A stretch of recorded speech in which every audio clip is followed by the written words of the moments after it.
Well, welcome to CTV Sports. I'm Dale Schwetz, and we're live. Aspen Valley Polo Club, the beautiful McClure River Ranch, field number 1. And we got a great crowd of people here. I want to welcome all of our fans here to the beautiful McClure River Ranch, field number 1. And kind of break it down for you, this is the 2025 Basalt Handicap Final. The players are warming up behind me. When they're done warming up, we're going to go ahead and move on. But I'm going to talk a little bit about the McClure River Ranch.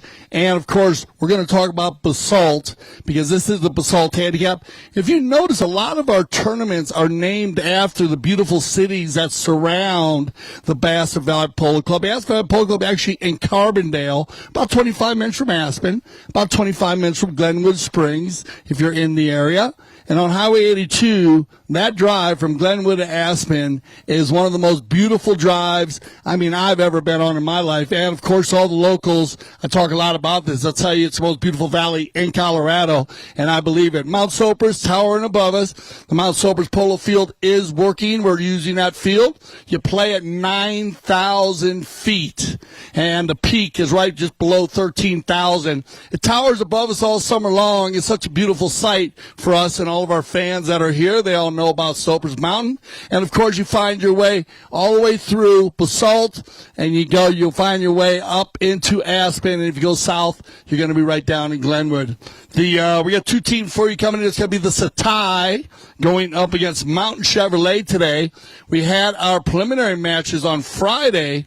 And if you missed those, you can go back to CTV Sports YouTube channel, and you can check out all of the games. And remember, the World Polo League, you see the banners that are all around. Check all the banners on while you're watching today on the backdrops. A lot of our title sponsors are on the banners, and also a lot of our what we do here at the Aspen Valley Polo Club and our sister club, the Grand Champions Polo Club, which is gcpolo.com. If you're looking to play polo in the winter, then you want to find your way to gcpolo.com. You'll find numbers there that you can get a hold of all the people that'll get you in the right place. Special things that are going on here at the club. Well, we got the Polo's Beautiful Beach Club, and that is the newest addition. And for me, I think the newest addition to any polo club, and actually having a beach club at the field. And Greg Leonard has done an amazing job. His crew down there also. Want to give a big shout out to them. But if you get a chance and you want to come hang out on a beach and watch polo, well, you go to AspenValleyPoloClub.com, and you can get all your VIP tickets for that. The VIP is open here. I want to welcome everybody to the VIP. Remember, get behind your teams. Give them a yell when you find out if you like one. And, of course, everybody down here on the tailgate spots. It looks like we got our players just finishing up their warm-up. Remember, the polo school is in session.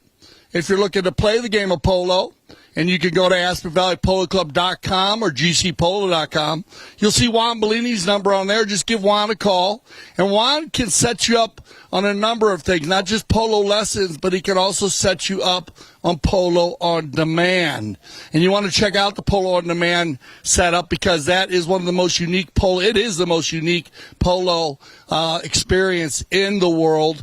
Anywhere, you cannot go anywhere, just play at the levels that Polo on Demand gives you. You can start out with a stick and ball lesson, or you can demand to play in the Basalt Handicap with a full team, horses, from A to Z, they'll take care of you. And also the week of polo that we have here. Because we also start out, remember, check out on Tuesday nights as we do start our Twilight Series is going to be coming up. We've been having our Arena Polo Series.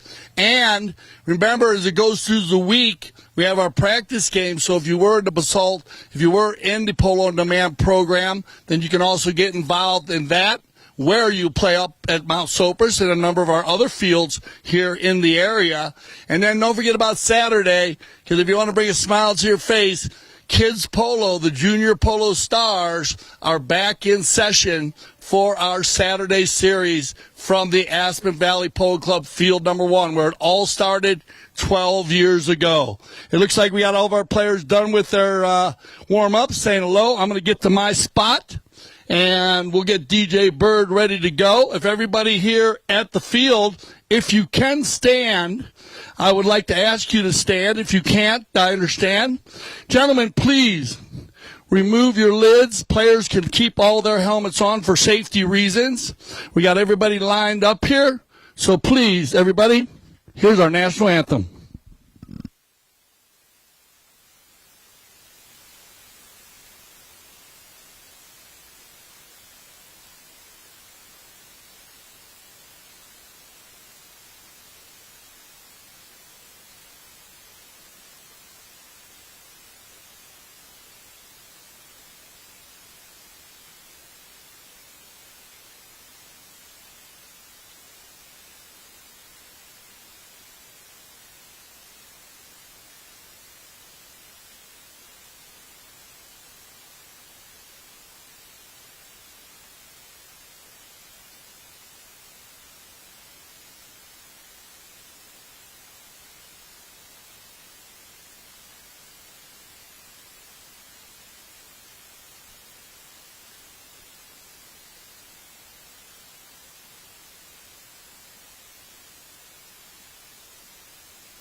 Yeah, thank you, DJ Bird. As here we go. Both our teams, they were very strong on Friday, and we're going to start with the team in the black. Of course, ladies always first. Anyways, she's played on with the Satai down in Florida.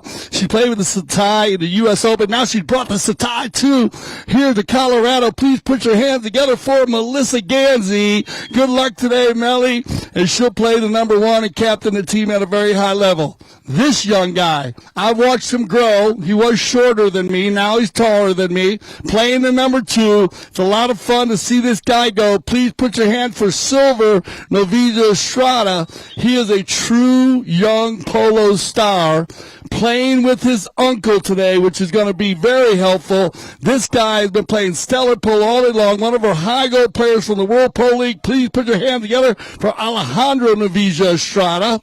And, well, what can I say? They call him the Spaceman. They call him the Spaceman for a reason, because you'll see the way he plays the game. He plays off the defense, moves it to the offense, but Jason Crowder is playing awesome polo. We've had a great season down at the Grand Champions Polo Cup. There's your Team Satai in the black jerseys. But I must say that this team from Glenwood, Mountain Chevrolet, they played very well on Friday. So please put your hands together for the number one. He'll do the same thing, pull the team. Come on, Michael Payne. As Michael Payne had a number of goals on Friday, but they play a full rotation. Number two from South Africa. He's a turn and burn player. He likes to stretch it out, keep the team moving forward. Put your hands together for Sugar Erskine. And playing number three, well, his resume speaks for itself. Highest rated American player, Nick Roldan, Mr. NR, and he has been scoring goals from over center field. And then, well, you know him. He plays in the front. He plays in the back. He plays all over the place, playing stellar polo after the number. Please put your hand together for Grant Ganzi. We call him Double G, and this is a great combination. Our mounted official will be Gaston Dorniak, and we'll be playing 6 chukkers of polo for you today. So remember, everybody, please enjoy your day here at the beautiful Astor Valley Polo Club as we get ready for our first game of 2. This is the Basalt Handicap Final. And because of that handicap, we're going to go ahead and give 3 goals to the Satai. So you see the 3-goal handicap over there? That's based on the handicap of the players. Remember, when you do your handicap or you get rated for a handicap, you start out as a -1. Then you go to a 0, which is an A-rated player. And then the committees will rate you from 1 to 10. And 10 being like Michael Jordan, Tiger Woods, Wayne Gretzky, any of the highest level of players. And we have a number of very high goal rated players here, as we have Strada. He is on 7 goals, Alejandro. We also have Nick Rodan on 7 goals. You got Grant Ganzi on 3, Sugar on 6. Michael will come in as an A-rated. And then Jason Crowder will carry the 5. Silver will carry an A-rated player. And keep an eye on the rotation of both teams. As remember, the Satai in the black jerseys and Mount Chevrolet in the white jerseys as they bring it back in control right now. Loose ball play is going to be picked up here and controlled by Roldan. Nick. Nice pick up there. Michael tries a good steal here, though, by Grant Gansey. Look at Grant Gansey. This ball's got eyes as he carries this one all the way down. Michael Payne might be able to get the finish here. And Power Polo at its finest, as there you go, Mount Chevrolet is going to work back one of their goals. And that's a great way to start out here for the Mountain Chevrolet. That 3-goal handicap, we know that the Satai, they would like to capitalize on that 3-goal handicap, try to extend their lead if possible. But Mount Chevrolet, they were a goal-scoring machine on Friday. So they just work very, very well together. Look at this. This is one of the reasons why it's going to be Nick Roldan. And get in the offensive attack on the gray pony. Now it's going to be Nick. Good ball control. Roldan. He's got Michael pulling in front. Now Nick. The shot on goal. And there you go. As Roldan will pick up goal number 2. And Mount Chevrolet chopping away again at that handicap, making it 3-2. Well done, Nick Roldan for Mountain Chevrolet. So Gansey with a beautiful feed to Michael Payne early for the first goal. And then watch the back of the lineup. Now, if you're new to the game of polo, and I know we have some new fans here because they came up and they were telling us still, they told me they were new, so we're going to give them a little polo 101 as we call the game. Remember that they do switch directions after every goal. That's one of the main procedures. They do that for the same sun, wind, field advantage. So now Mountain Chevrolet was just scored down at the Aspen goal. Well, they're going to go towards the Glenwood goal and towards the beautiful stable down there in the Glenwood goal, which is the Santa Rita Farm stable. And they look like houses, but they are houses, but they're houses for the four-legged athletes. Here we go. The young polo star, Silver Divisa Estrada, trying to deal with Roldan. Nick's going to lose his blanket or bandage. Something came off. So we'll stop the game right here for safety reasons. Little timeout. I think it was Nick's saddle pad. Now, some of the players do use saddle pads, some don't. And we are going to be using the courtesy change today. So when you see the players go off the field, somewhere right around 3.5 to 3 minutes left in a chukker, Gaston Dorniak, our mounted official, will let the players have the opportunity to change their horses. It is called the courtesy change.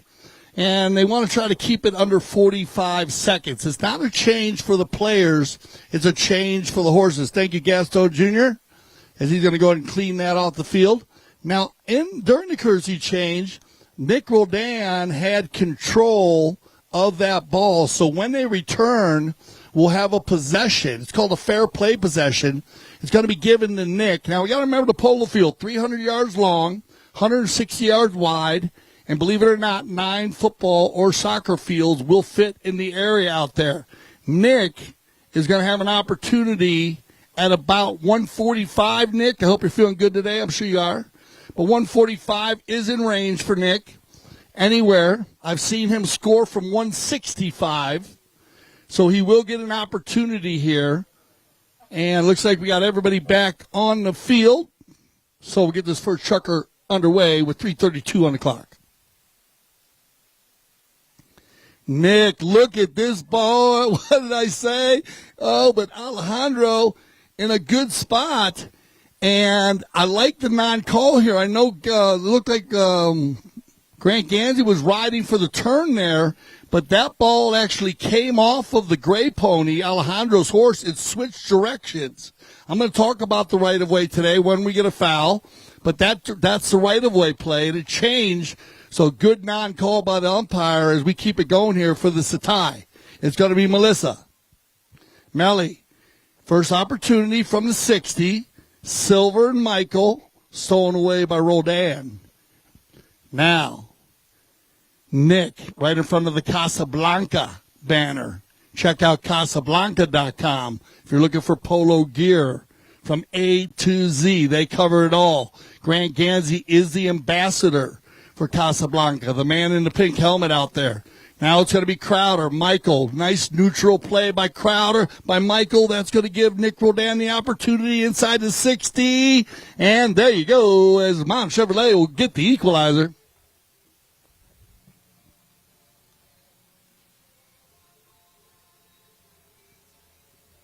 Great job there by Michael Payne to make that little hook on Crowder. So that gave Nick Rodan a free play, and that's what it's all about. The players that do the clean, dirty work, we call it, make polo teams run better. Michael Payne with a great hook. And you are allowed to hook a player on the polo field. He must be on the same side. The player is playing the ball, and you can only hook another player's mallet when he is making a play on the ball. You can't just ride around out there and joust all day. You can only make a hook when they're going towards the ball. Michael Payne, he'll leave it for Rodan. Nick, once again from 140, lays it down for Grant Gansey. Uh-oh, here comes Mountain Chevrolet. They're on fire here early. Grant Gansey picking another.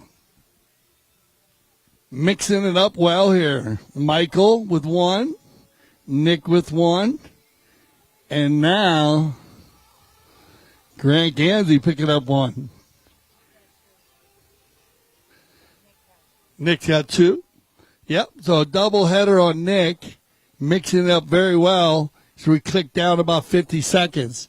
Look like they might stop. We'll see they decide to stop the clock there. Yeah, we can stop it with 44 seconds to be precise. We had a little issue there. Grant went for another horse. Remember, safety of the four-legged athlete, always number one concern here in polo. And at the Aspen Valley Polo Club Grand Champions Polo Club, we put that at the top. Here comes your 30-second warning horn. Don't let it alarm you. And 30 seconds left here. We got time for the Satai to try to get one back. Here comes Alejandro. He's got a player to the left. He's looking for Silver or Melissa. He's going to find Melly. 17 seconds. They still got time. Melissa's going to try to get out in front. She does on the little bay mare. Melissa. Good pick up here, looking for Silver. Silver's going to Nick. Nick's going to get ridden off. Melly's trying to go the inside there.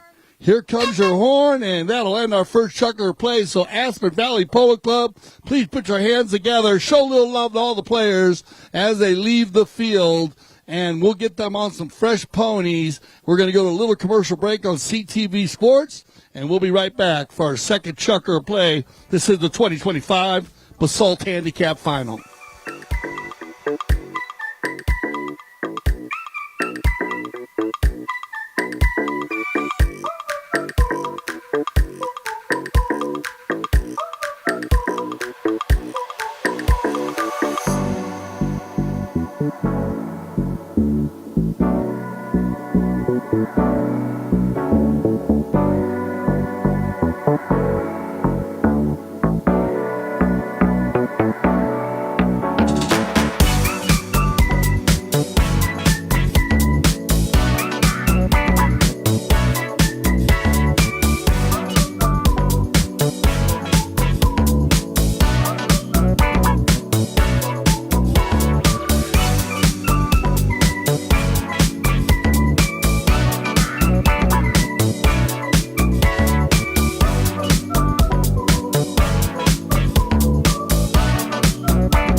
All right, here we go, everybody. Once again, back here. I want to thank DJ Bird as we bring it back to our second Shucker of Play. And welcome back. So, remember, this is the Basalt Handicap. Basalt Handicap final. And I want to thank DJ Bird for playing our music between Shuckers. 4-3 here after the first Shucker. 3 goals given on the handicap. And that is going to go ahead and give, Mount Chevrolet scored 4 goals, get that 1-goal lead.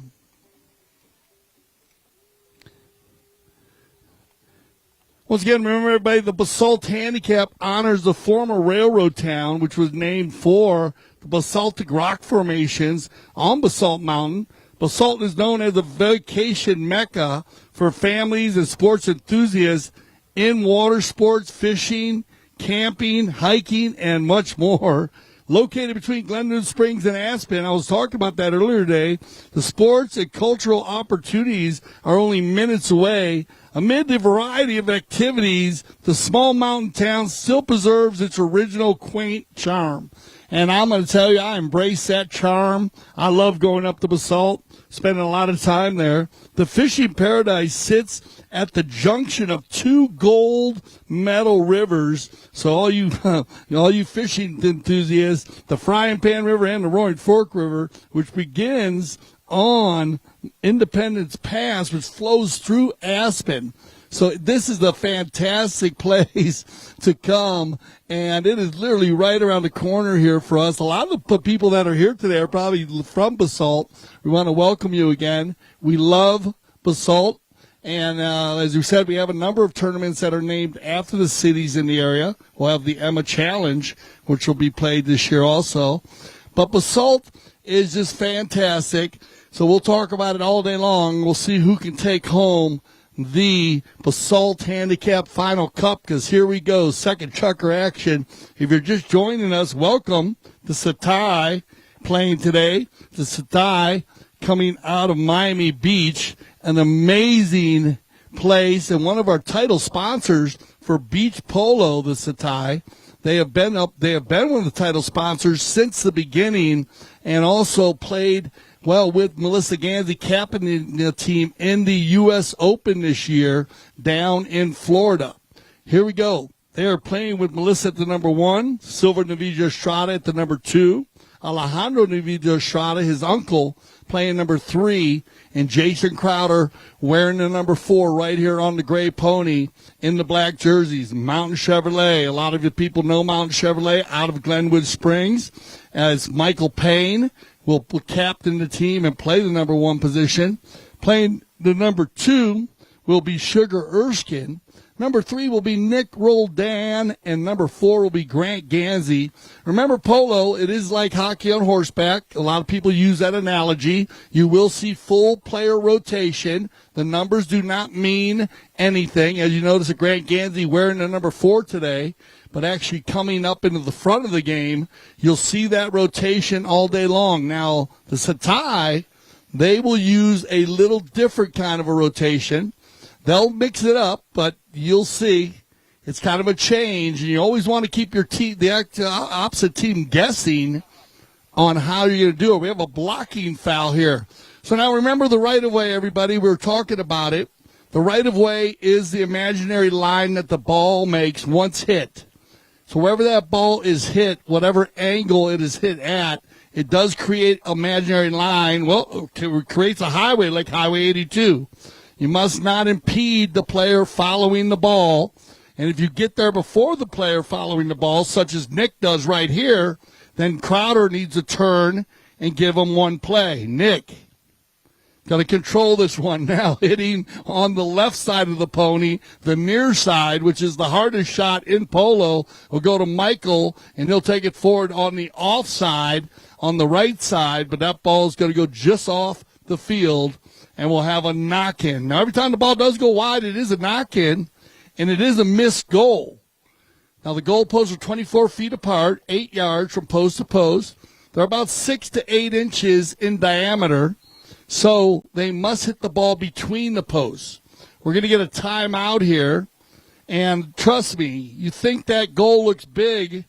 Well, when you're running, 20, 25 miles an hour, hitting the ball with a mallet that's 49 to 54 inches long.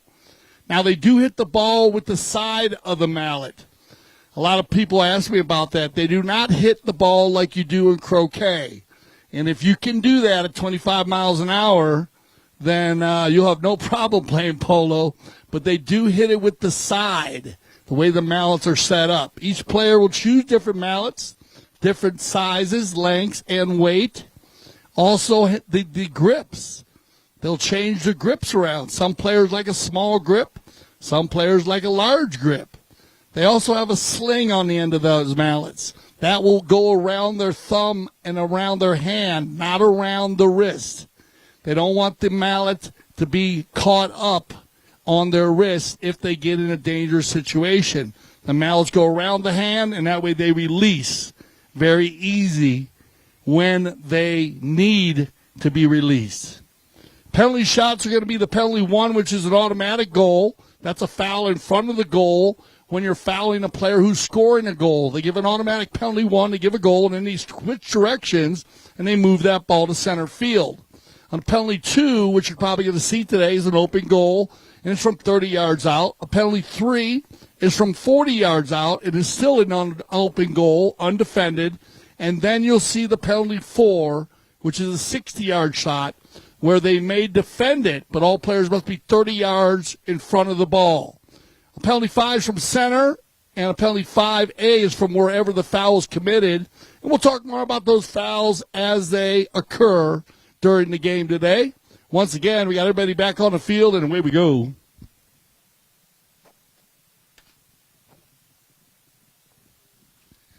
Silver. Crowder. And everybody overrides on the Satai here. Beautiful pass from Estrada. Nobody had the opportunity to get it done. It's going to be Alejandro. Ali from the corner. Are you kidding me? Stolen away by Grant Gansey on the doorstep, and here comes Mountain Chevrolet on the move. What a shot by Double G. He's got Mike on the move, but look at this. Well done, Estrada, and that's an open play right there. You notice how the window did not change between the two players. Alejandro got there quicker than Michael, so no foul on the play. Great non-call by our Mount official, but that ball went off the field, and we're going to get a safety. So you're going to get a safety on the play. That's why you're getting a whistle here, or they're going to go with it. Okay, so they're going to go with the foul, a right-of-way violation, and Michael's going to get there just in time. So very, very close call there. I like Estrada's opportunity going for it, to tell you the truth. He looked like he was pulling ahead, but they will get the penalty here. So you're going to get the right-of-way violation, and there will be an open goal penalty 2, 30-yard shot. Looks like Grant Gansey will do the honors.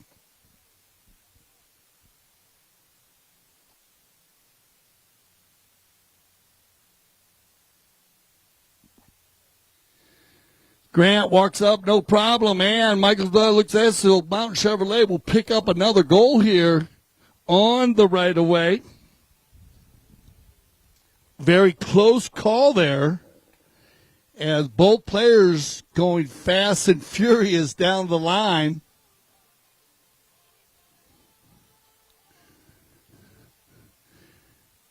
That'll bring him back to the center for another bowl in with 2:24 on the clock. So our first right-of-way violation, actually our second of the day, that one at speed.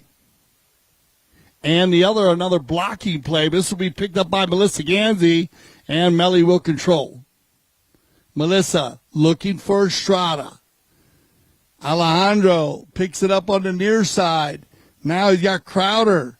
Crowder going to the near side play and finding Alejandro one more time in the corner. Alejandro now with a number of Mountain Chevrolet players on him. And Alejandro in the sword fight down there. Turns it around, still has control, bounces off a pony, and, bad luck here for the Satai as that ball went off of a horse. So an Alejandro shot, so we will get another knock-in for Mount Chevrolet, and they're going to waste no time with 1:20 on the clock, and they're going to find Grant Gansey. Grant, back to the inside. Gansey now looking for Roldan. Nick. Oh, everybody coming in there. Some great plays by both teams here in the second chukker. A lot of polo to be. Oh, bad luck here for Alejandro. It's going to be turned around for Roldan. We got a whole foot race here. Who's got the horsepower? Grant Gansey's going to get out in front of Alejandro. Shot on goal as, Grant Gansey hammering that ball into the rock formations. But we'll see what they call on this one. Very well hit there by Nick and Grant, but that ball is going to go just off to the right side, and we'll say no goal. 30 seconds left here in the second chukker of play, and Nick, overrides, picked up cleanly by Crowder, and Jason has time out of the air. Too far, though. Nick's going to take it forward. Loose ball play for Michael. Michael with a snapshot. 8 seconds on the clock. Roldan still got time here. We have the buzzer beater in place if he hits it before the horn. And nobody will get a piece of that one, so they'll end the chukker one more time. Astor Valley Polo Club, give them some love as they take off to the corners to get their new horses for the third chukker of play. At the moment, 5-3, and the Satai still looking for their first goal of the day. Trust me, they'll get it going. We'll get everybody else some fresh ponies and be right back. The Basalt Handicap 2025.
All right, everybody, welcome back.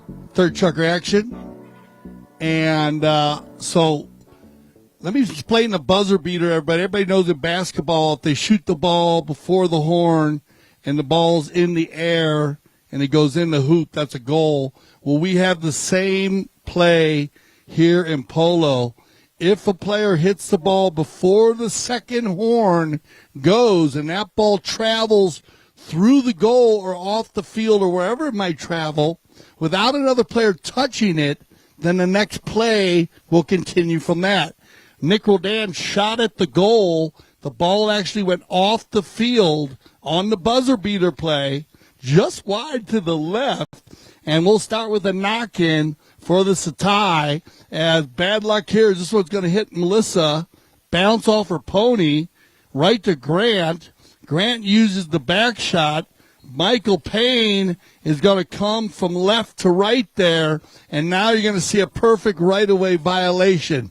So that ball, remember that imaginary line, was coming across the field. Michael came from left to right to make a play. Alejandro was following the ball, and he got there within 2 strides, so they give him a penalty 5 from the spot. Well, they go in the opposite direction, so they got to go from the spot. So they're going to set this one up. It'll be a penalty 5A. Yep, no worries. And they'll line it up here for the Satai.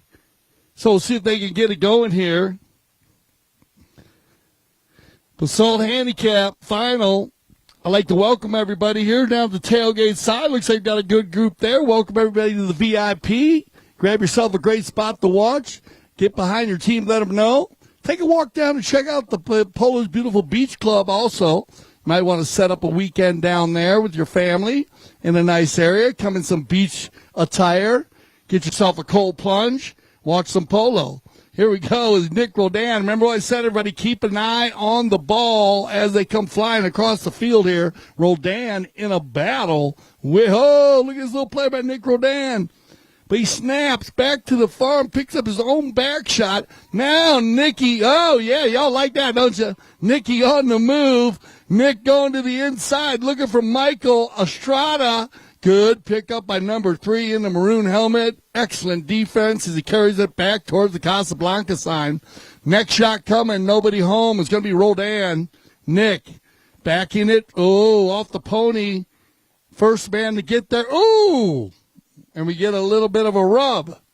So all you NASCAR fans, it looks like Crowder and Roldan are trading paint out there, as they would say in NASCAR. Both players going to a ball and a little bit off the line there. So the umpire is looking for the player who had the lesser angle to that line. The lesser angle was the black player, was Jason Crowder.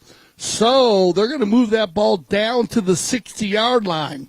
Now, that foul was committed about 30 yards beyond center, and to put the ball at center field would not give an advantage to the team that was fouled because they were going on the offensive attack.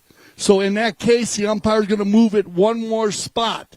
He's going to move it from the spot, from the center, down to the 60, and the Satai is going to get an opportunity at a goal shot penalty with all players on the Mount Chevrolet team 30 yards in front of the ball. They may defend. Here comes Estrada. Alejandro with the worm burner or the daisy clipper. And Grant Gansey says, no problem. I'm going to block it. Grant now trying to get through Crowder. Crowder doing a good D. Silver overrides. They leave it for Nick. Everybody going forward now. Rolled the hand. Going to snap one to the far side. Looking for Grant Gansey. Gansey, he's got to go into the boards here. Estrada's going to press him. Grant to the inside. Look at Nick going forward. This is trouble as you got Michael on the move. Nick in the rumble seat. Roldan in front. Roldan out of the air once, twice. Oh, 3 times, my lady. And, yeah, put it together as Nick Roldan showing you how to showcase and keep the ball in the air. And now he'll go and switch horses down on the far end. You can see him changing down there. It's almost like a pit stop in racing, Formula One or NASCAR. In this case, we got 3 players changing horses for the Mountain Chevrolet team. And you might get a courtesy change. We'll see. 4:03 on the clock.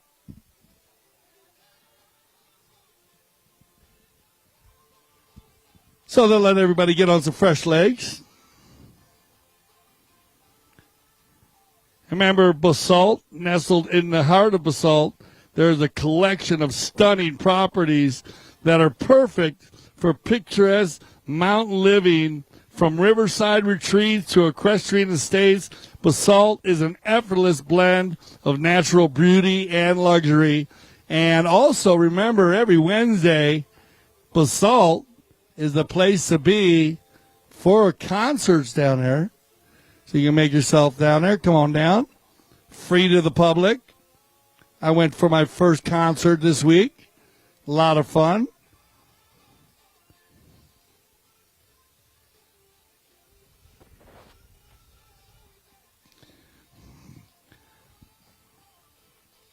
Six of three here.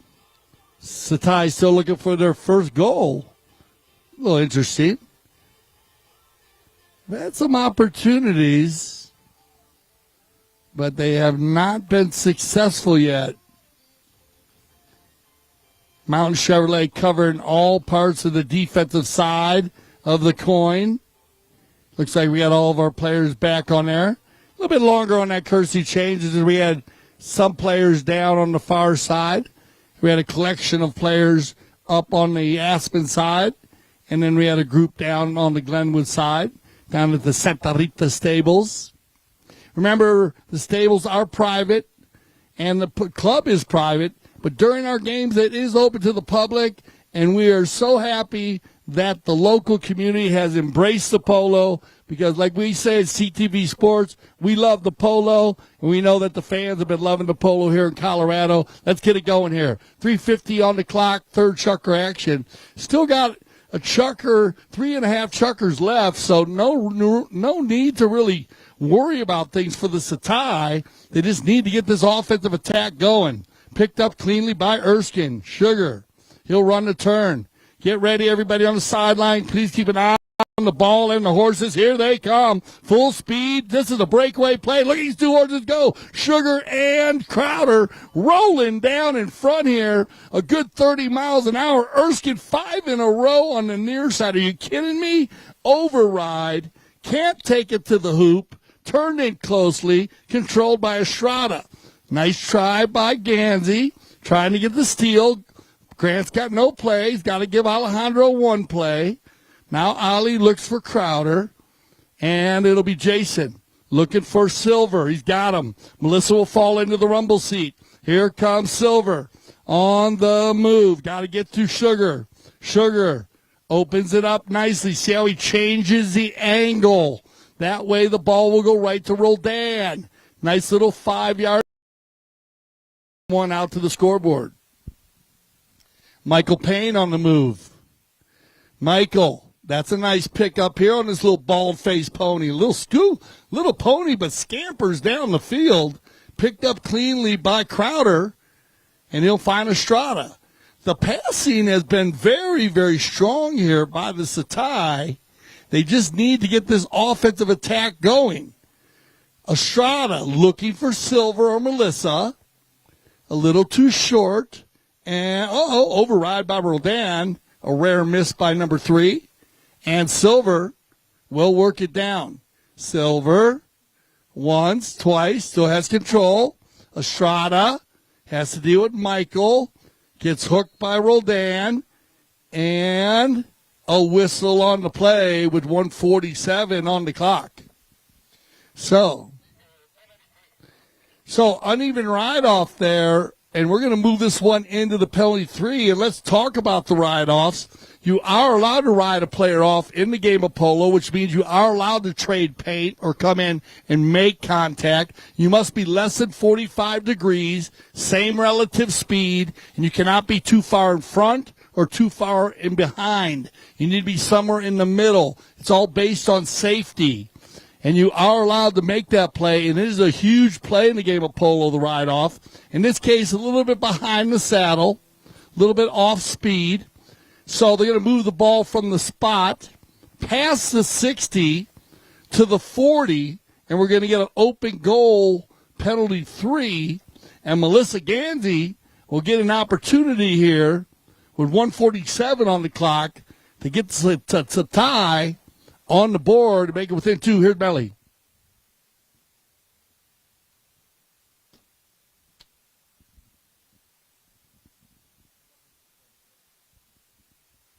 Melissa, and yeah, there you go, Melly, with ice in her veins, her first shot on the goal, and they needed that one. Come on, Aspen, give them some love there, making it a 2-goal difference.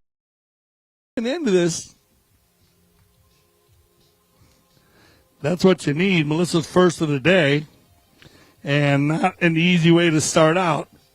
That penalty 3 can make it a little difficult. And as I say, if you think that penalty 3 is that easy, well, you know, y'all go out and play basketball, go to the foul line, see how many foul shots you can make, come to the polo school, and we'll tee some balls up for you and see how many of those you can make. It is not an easy shot, especially when your adrenaline is pumping. Great shot by Melissa to get him within 2, 55 seconds on the clock. Roldan will control. Nick being pressured by Silver. Nick, you notice how he goes to the open space, now looking for Michael. Got Grant. Michael's got to stay near side. Goes for the millionaire belly shot, but that ball is going to go off the field. And look at this. Oh, that's going to end it right there. So, one more time, Aspen Valley, put your hands together. We're going to go to halftime, but 2-goal difference here. So it's a tie with Melissa picking up that penalty 3. They're in the hunt now. We'll send them off, get with their coaches, get with their teams, kind of figure out what they want to do for the second half. And right now, I think we're pretty good on the divot stomp. There's some around you. You can go ahead and put them in, but we want to be quick about it. And we'll get Gaston Dorniak on a fresh horse. I'm going to throw it to DJ Bird, and we'll be right back for the second half of the 2025 Basalt Handicap Final.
Yeah, we got some divots up here real close, you guys. You want to step on those for me?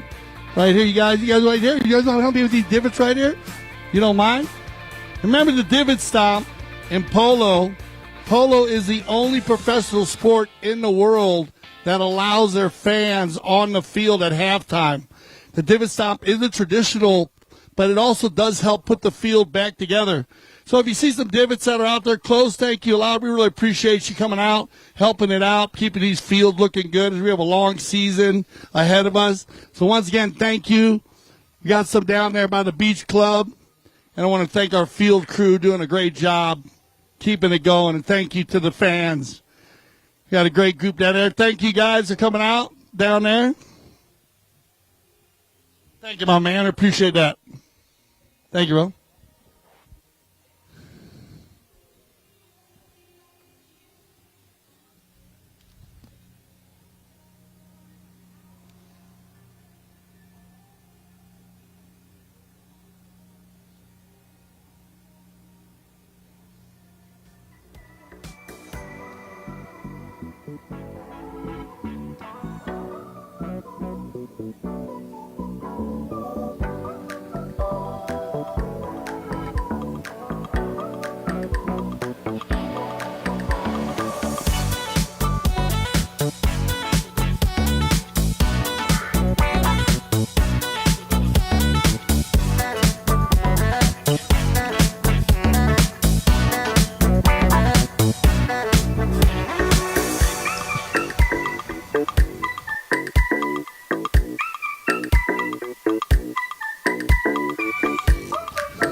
All right, welcome back, everybody.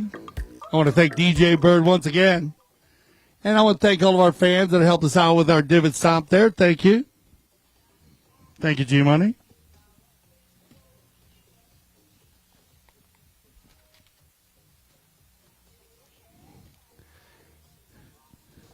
So let's say we've got all our players ready to go here. 6-4. We go into our second half. 4 chuckers to pull. 3 chuckers left.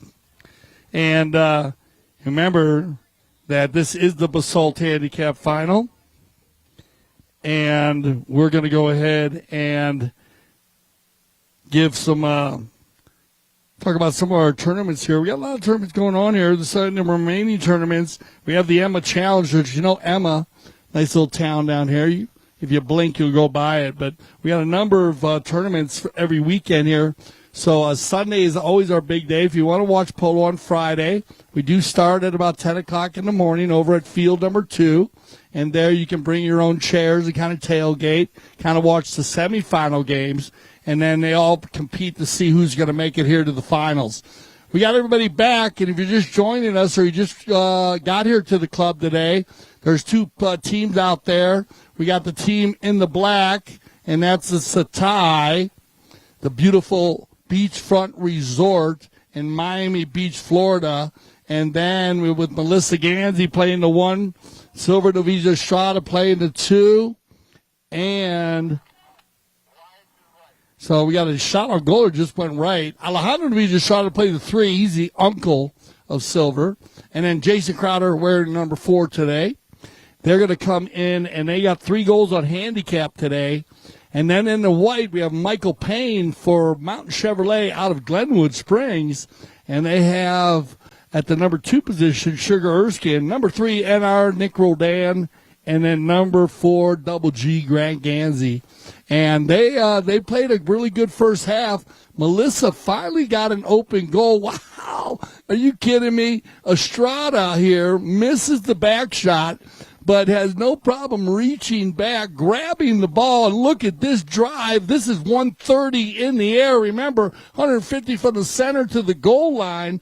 That ball's going to roll just inside the red zone. Melissa's going to get down there, slam on the brakes on a beautiful bay mare for the Santa Rita breeding operation. Shot on goal. And Melly will get goal number 2. So well done, Melissa, picking up another goal and getting it within 1 goal here in the 4th chucker. This is exactly what the Satai needed to do. Score goals early. And Melly doing a great job down there. Love the horses. They are everything, everybody. Most players will tell you 75% of the game or more when you get those horses are going well. We're going to go to a courtesy change here with 3:50 on the clock. And we will go ahead. Now, our opener for the 2025 season, Wellington-based 3 Graces polo.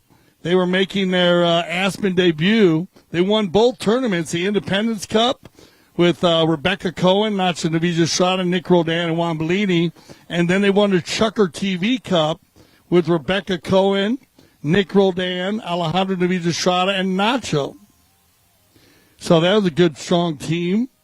And so congratulations to them. And also, Three Graces with Rebecca Cohen. She's one of our polo school graduates. Now, she is a highly competitive dressage rider, and that's one of the things that we're seeing in our polo school is a lot of the people that are coming to ride are from the jumpers or hunter or the dressage community, and we embrace that.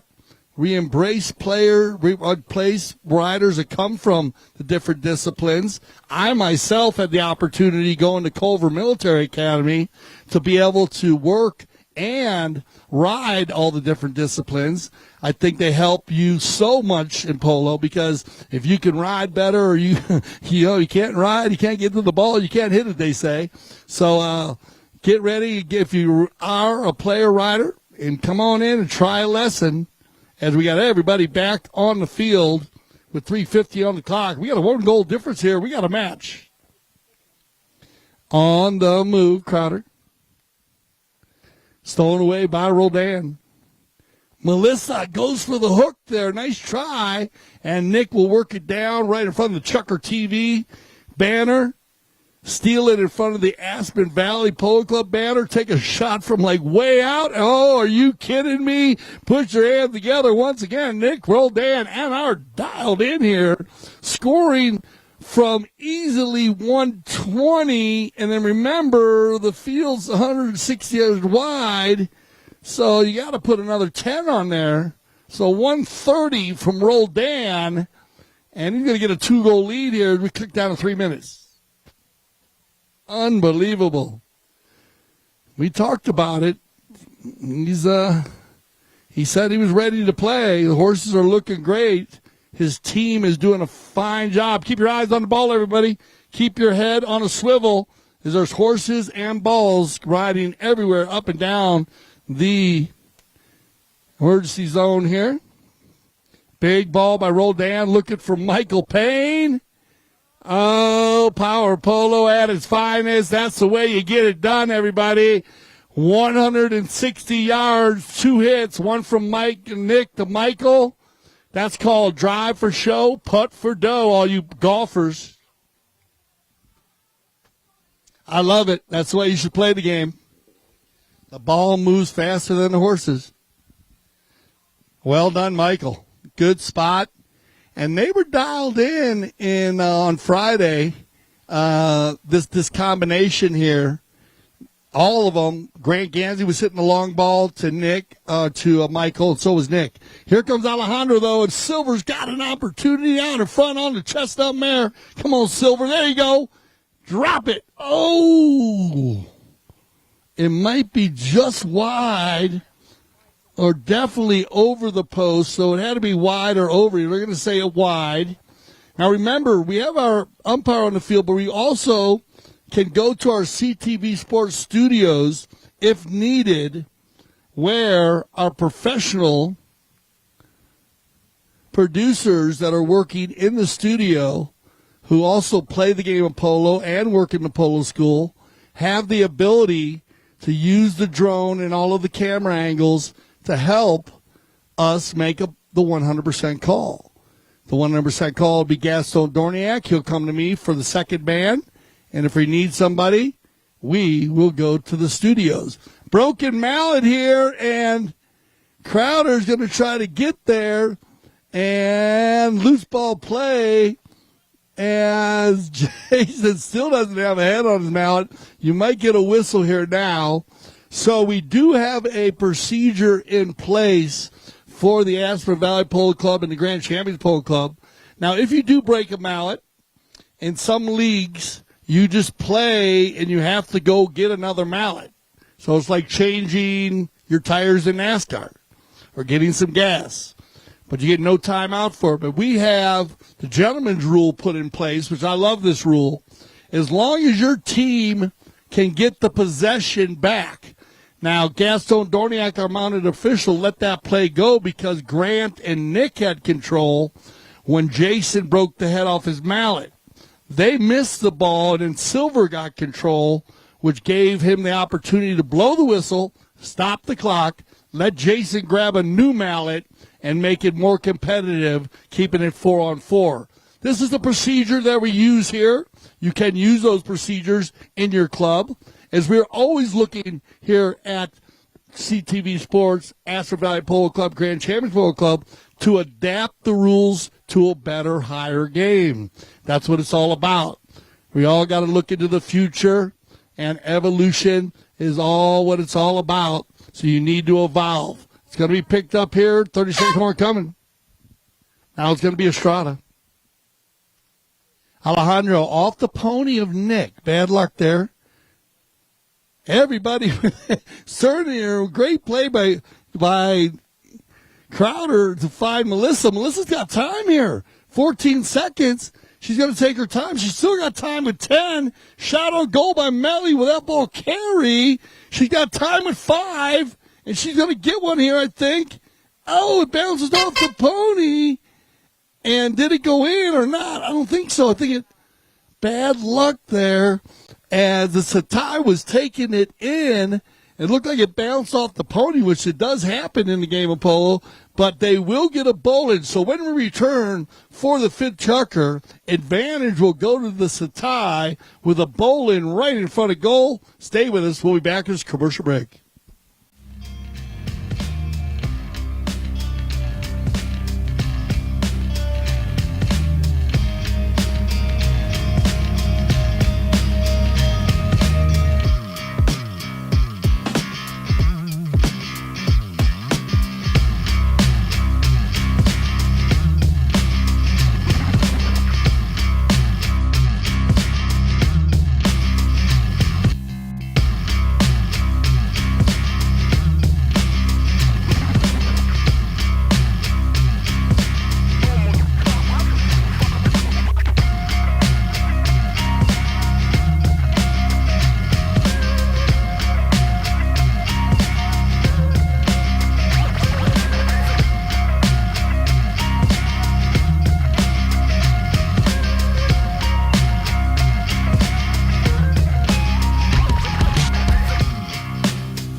Remember, everybody, make your way down to the serving Argentine cuisines down here on the far Aspen side, and ice cream.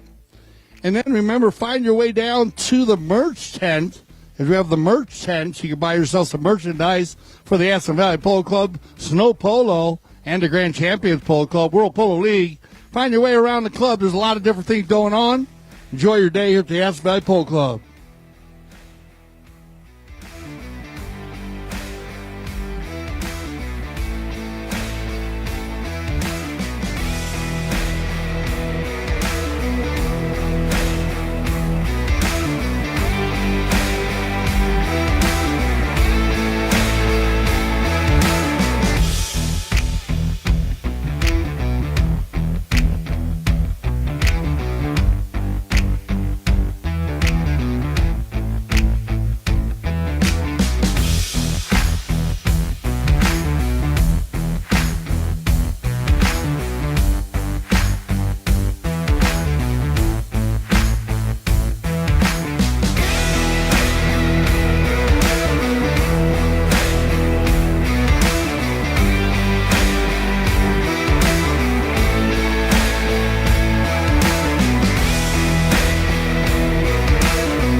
Love you, DJ Bird. We love you.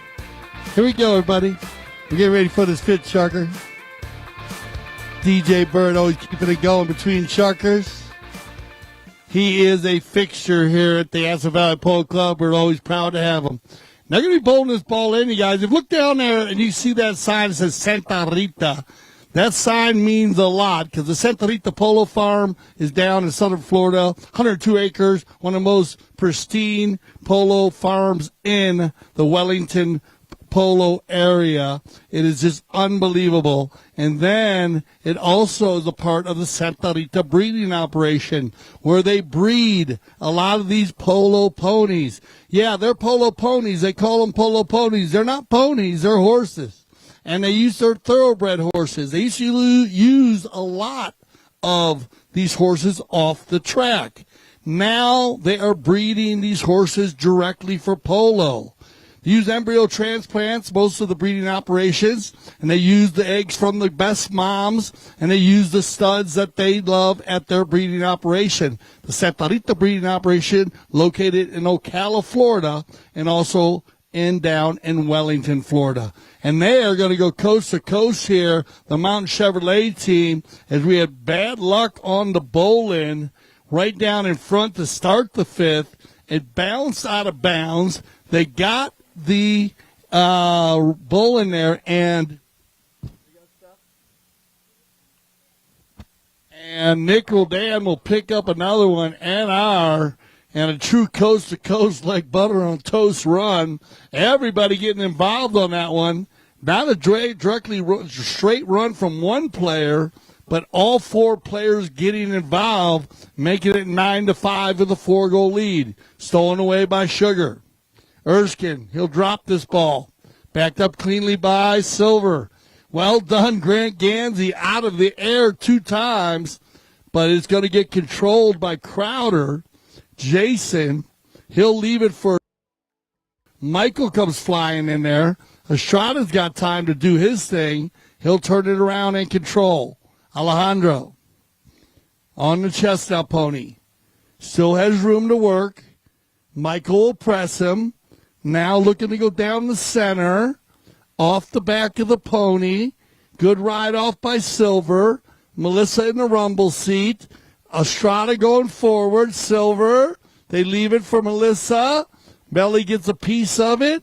Turned out and controlled by Roldan and Mountain Chevrolet. Nick looking for the long ball. Michael and Estrada. Well done, Alejandro, out of the air. He'll push Michael wide. Turn it back to the inside. Down by 4 here. Michael's got to give a play. He knows it. Michael doesn't want to foul there. They would have moved that down to the 60. So good play by Payne to get out of the way. Sugar goes for the thievery play. Can't get it done. Turned around but controlled by Crowder. And a whistle on the play.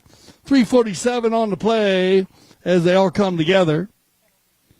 And it looks like you're going to get an open goal here. So Santa Rita, as it's a tie, will get the open goal penalty 2 from 30 yards out. We're going to go ahead and use the courtesy change before they go ahead and shoot this ball. 3:47 on the clock to be precise.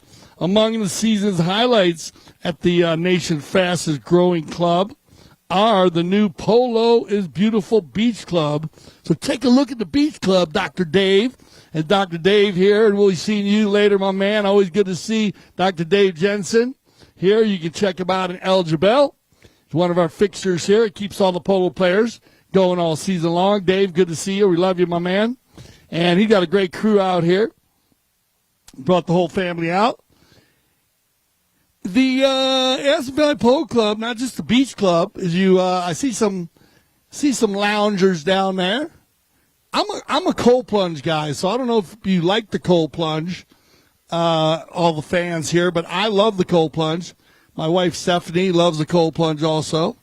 And so if you're getting a little warm today, go on down to the Beach Club. Talk to Greg Heiner. He's down there. He'll show you the beautiful Beach Club. And remember, the lounges spaces are by Our House. We want to thank them. Our House has done a fantastic job. They look very, very comfortable. I want to do the announcing, Janine, from down there. I think we're gonna have to move our stuff. We're gonna have to talk to them about that. I want to be at the beach club next week. We'll see if my executive producer Mike Ferrer, he doesn't mind that, but we'll work that out. The cold plunges are by Crystal River Spas, so we want to thank Crystal River Spas, and they do all kinds of different spas, not just cold plunges. And Melissa Gansey is going to step up and get the penalty two. The well done, Melly, 2 for 2 from the penalty line, keeping your team in the hunt, as they say, Melissa, with those penalty shots. 3 goals down here, a lot of time left. Melissa, very strong from the penalty line. And she's going to win the bowling here, so this is what the Satai needs. They need to keep possession of the ball. Half a chucker left here. Melissa's going to work it out to the left side. Big chucker. The Satai can get it within. Whoa! Nick Rodan going for the deep neck shot. That ball's going to skip over the boards, and that's what I'm talking about, everybody. Keep your eye on the ball. We will get a change of possession, a cop on the pitch. It'll go back to the Satai, knocked out of bounds by Mount Chevrolet. Look at this ball by Estrada. Well hit, but off the field, and Mountain Chevrolet will line up for another knock-in. So good shooting here. I like the thought process by Estrada. Might as well go for it. And he hit it very well. He had the distance. Roldan is going to hit it 20 yards past center. We got a foot race here. Grant Gansey, well done, Alejandro. Neutral play. Silver on the pickup. Estrada, keep your eyes on the ball, everybody, as they get closer to those boards. Picked up here, turned around, controlled. Well done, Silver.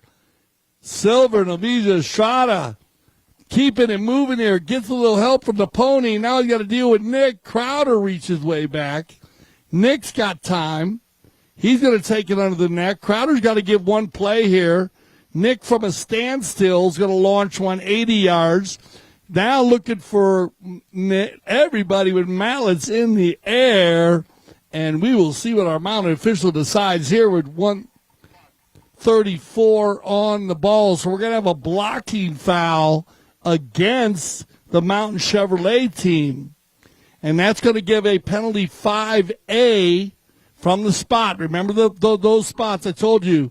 Some penalties go for the spot. Those are 5As. Shots from the center are penalty 5Bs. Here comes Estrada.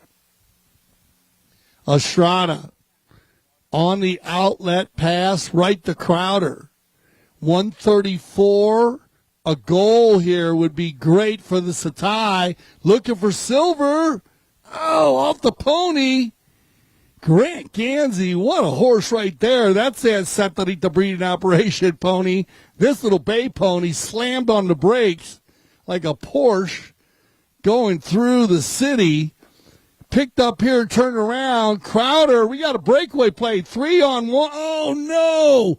They had the 3-on-1 breakaway. Now it's going to be an opposite, a 2-on-1 breakaway for the Mount Chevrolet team. Nick out of the air. Michael goes near side. Michael Payne. Oh, man, a Remington. A super close shave there by Michael Payne. Not an easy shot at goal. Well done, Michael. Man, they have been destroying that play, but here we go with 34 seconds left. Can Melissa get it?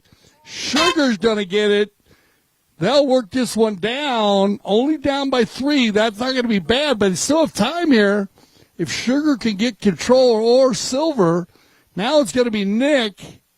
Near side play by Roldan. Hits it for Michael. Taken out by Crowder. Keep an eye on this ball, everybody, as it comes down into the corner.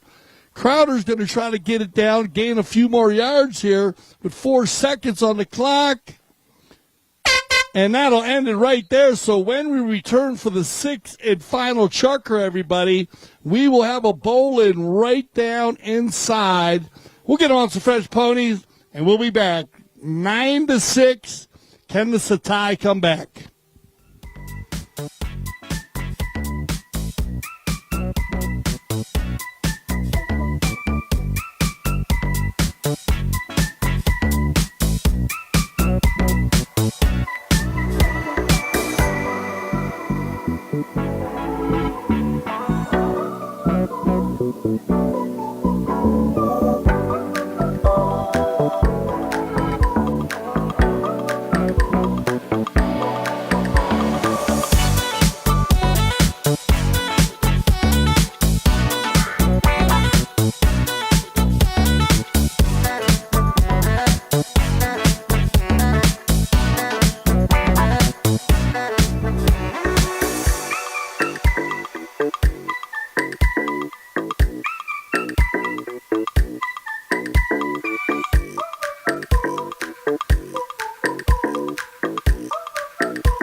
All right, there we go, everybody. 6 chucker action.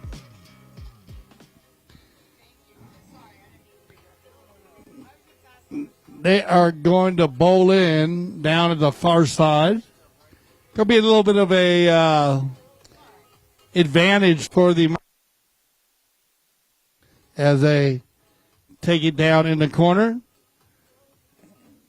I want to thank DJ Bird once again. Get ready for this 6 chucker play. Welcome back to CTV Sports. And remember, the Polo's Beautiful Beach Club down there. Check that out. We got Twilight Pole Series. That's going to start this coming week. And also in the arena. And the Twilight Play exclusive series will go on all summer. Remember August 27th, or August 17th, I apologize, as we have the Summer Polo Charity Classic to benefit the Aspen Valley Polo and Aspen Valley Health Foundation. Look at this. Silver on the move. Oh, that's exactly what they needed. The Satai to get the breakaway play there. They were down inside the 60 to start the 6 chucker. We'll have our second match today just for the fun of it. You don't want to miss that. Audi against Los Amigos. Should be a great matchup. As it's going to be Erskine on the move. Sugar out of the air on the near side twice. Look for the finish. Oh, no, Sugar. But a true coast-to-coast run. No butter and toast there. But a true coast-to-coast run. And remember, that's going to work in favor of Mount Chevrolet with this 3-goal lead. They need to get the offensive attack going. Here comes Crowder. He's got Melly out front. Jason, that's a pretty pass. Looking for Melissa Gansey. Melly's going to come in. From left to right, there's the approach shot. Now you got to get the finish with a man on her hip, Melly. And there you go. The Satai will pick up one. Yeah, put your hands together as they are going to get one early here. This is exactly what they needed. 9-7, 2 goals down. Mucho tiempo with 4:30 on the clock. That is no problem in a polo game. They need to win these bowl-ins, though.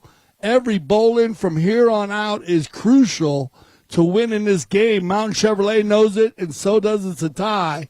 They'll get them lined up on Dorniak here. No contact until the ball leaves the umpire's hand. And picked up here. Silver. Estrada trying to get through a group, I should say a pack, of Mountain Chevrolet players. Nick. He's got Michael on the left side going forward. There's the outlet pass. Gansey's on fire. Grant Gansey gets a piece of it. Now turned out by Crowder. Jason, he'll control. Crowder on the big chestnut. Crowder leaves it for Alejandro. Oh, nice little play by Grant Gansey. Double G to NR. NR going to the hoop once, twice, off the pony. And, what a save by Estrada. Unbelievable. A safety on. So this will be a penalty 6 in favor of Mountain Chevrolet, but Estrada with a goal-saving play on defense. I don't know how he got it done because Nick was right in front there, but Alejandro would not give up. He hits the ball over his own end line. Like in soccer, they give the corner kick. We bring it out to the 60. Wherever the ball crosses over the end line, no further than 40 yards from the center. You might ask me why no further than 40 yards from the center. The reason why is because sometimes back in the day, that's when I used to play, believe it or not, a long time ago, the ball got out of bounds by the boards. So that would be way out. And a lot of players would dribble the ball in. You are not allowed to dribble the ball now. You need to take one swing, one approach, one shot at the goal, like a free-flow basketball. So that's why they made that rule that if the ball goes more than 60 yards out, they'll bring it 40 yards from the goal post and then give the player an opportunity to shoot the ball. We're going to use our final courtesy change here in the finals of the Basalt Handicap. And we got a lot of takers here. So we have a lot of players on fresh legs. Jason coming out on a beautiful big bay pony here. Looks like Grant Gansey, double G on one of his good ones. I think everyone is good that I've seen over the last 2 years. Santa Rita breeding operation. Phenomenal polo ponies. They're going to pass the stick here. It's going to be Grant Gansey to do the honors for Mount Chevrolet.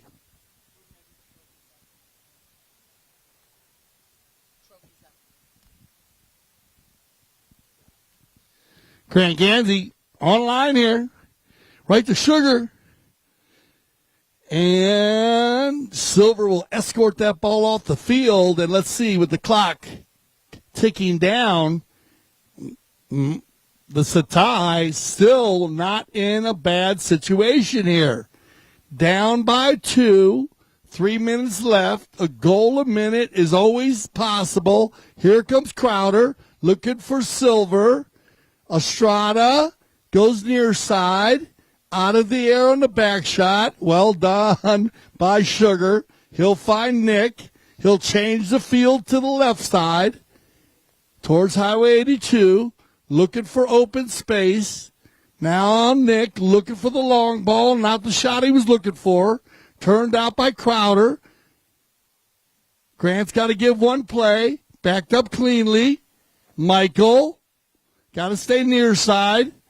Estrada will get the steal. And now they got to get going. With 2:27 on the clock, time is at the essence. Right here is going to be picked up by the Satai.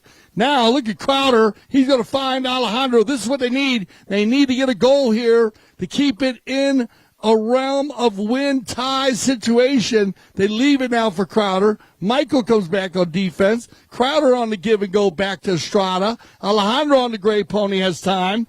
Good play here by Grant. Nick comes in. Crowder from about 90 yards out off the pony.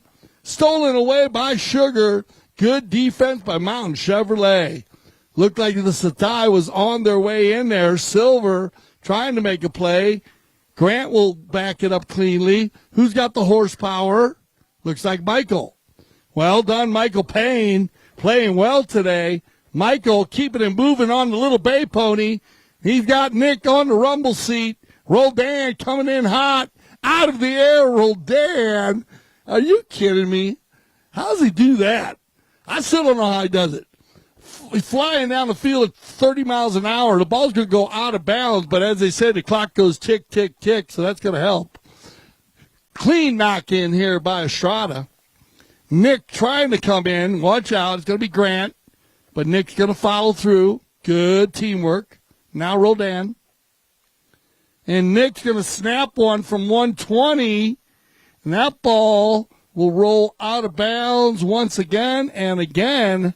They're going to gain a few more seconds here. Estrada's going to take a quick knock in, I would think. Yes, he is, and here he comes on the gray pony.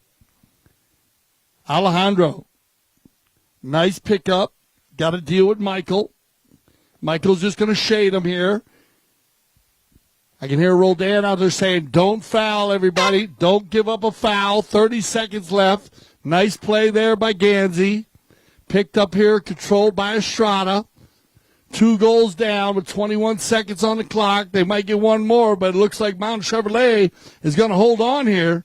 Here comes Nick Aru on the run and gun and play. Roldan with the next shot for Gansey.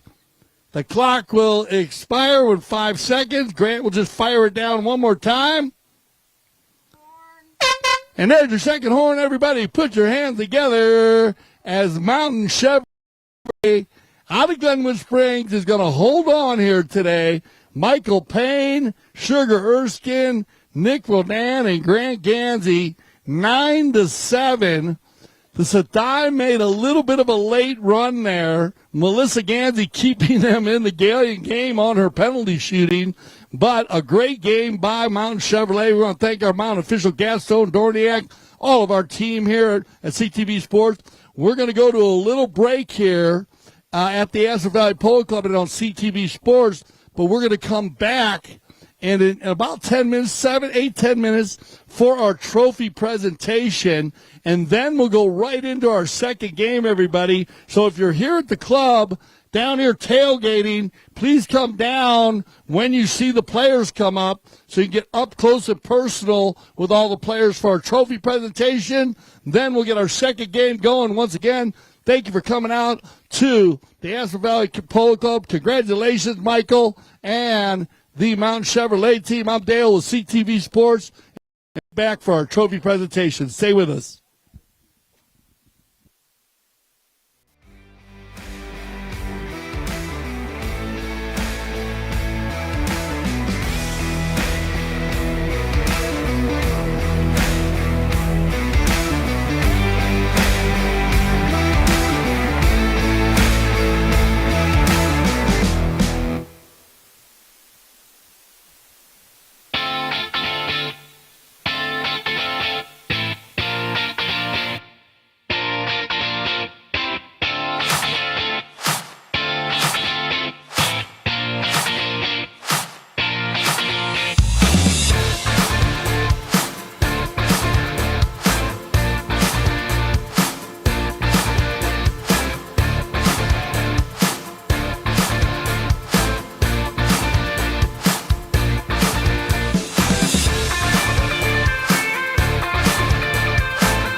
Michelle Payne. Is Michelle Payne in the house? Michelle Payne, if you're in the house, please come down to the announcer booth, please, Michelle.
1, 2, 1, 2. All right, DJ. Bird, we got you. Welcome back to CTV Sports, everybody. Please put your hands together for both the teams right here.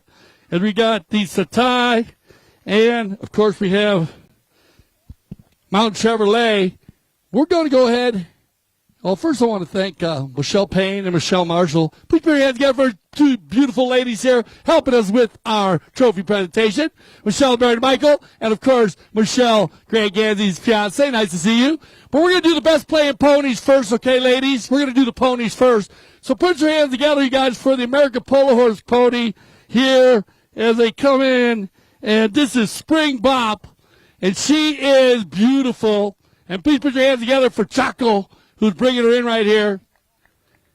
Come on down.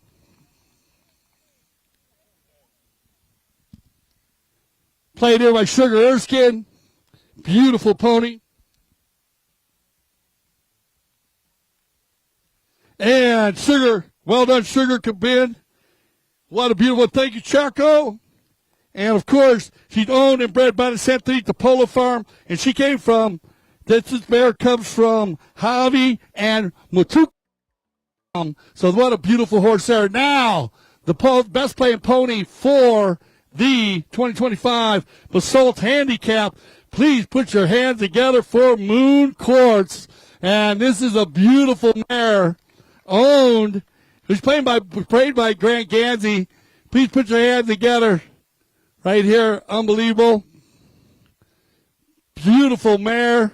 And, of course, owned by the Santa Rita, owned and bred by the Santa Rita from Open Corso and Luna.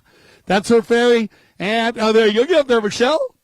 Now we got a picture perfect thing. There we go. Way to go there, guys. What a perfect ad. You can't win a game without these beautiful horses, and that's why we always have the best playing pony and, of course, the American Polo Horse. Check that out. Thank you, guys. But let's get to it right here. If we got the ladies, let's go with our runners up here. Please put your hands together. 4 goals on the day, 2 from the field, 2 from the penalty line. You kept your team in the game today. Put your hands together for Melissa Ganzi. Come on, Melly.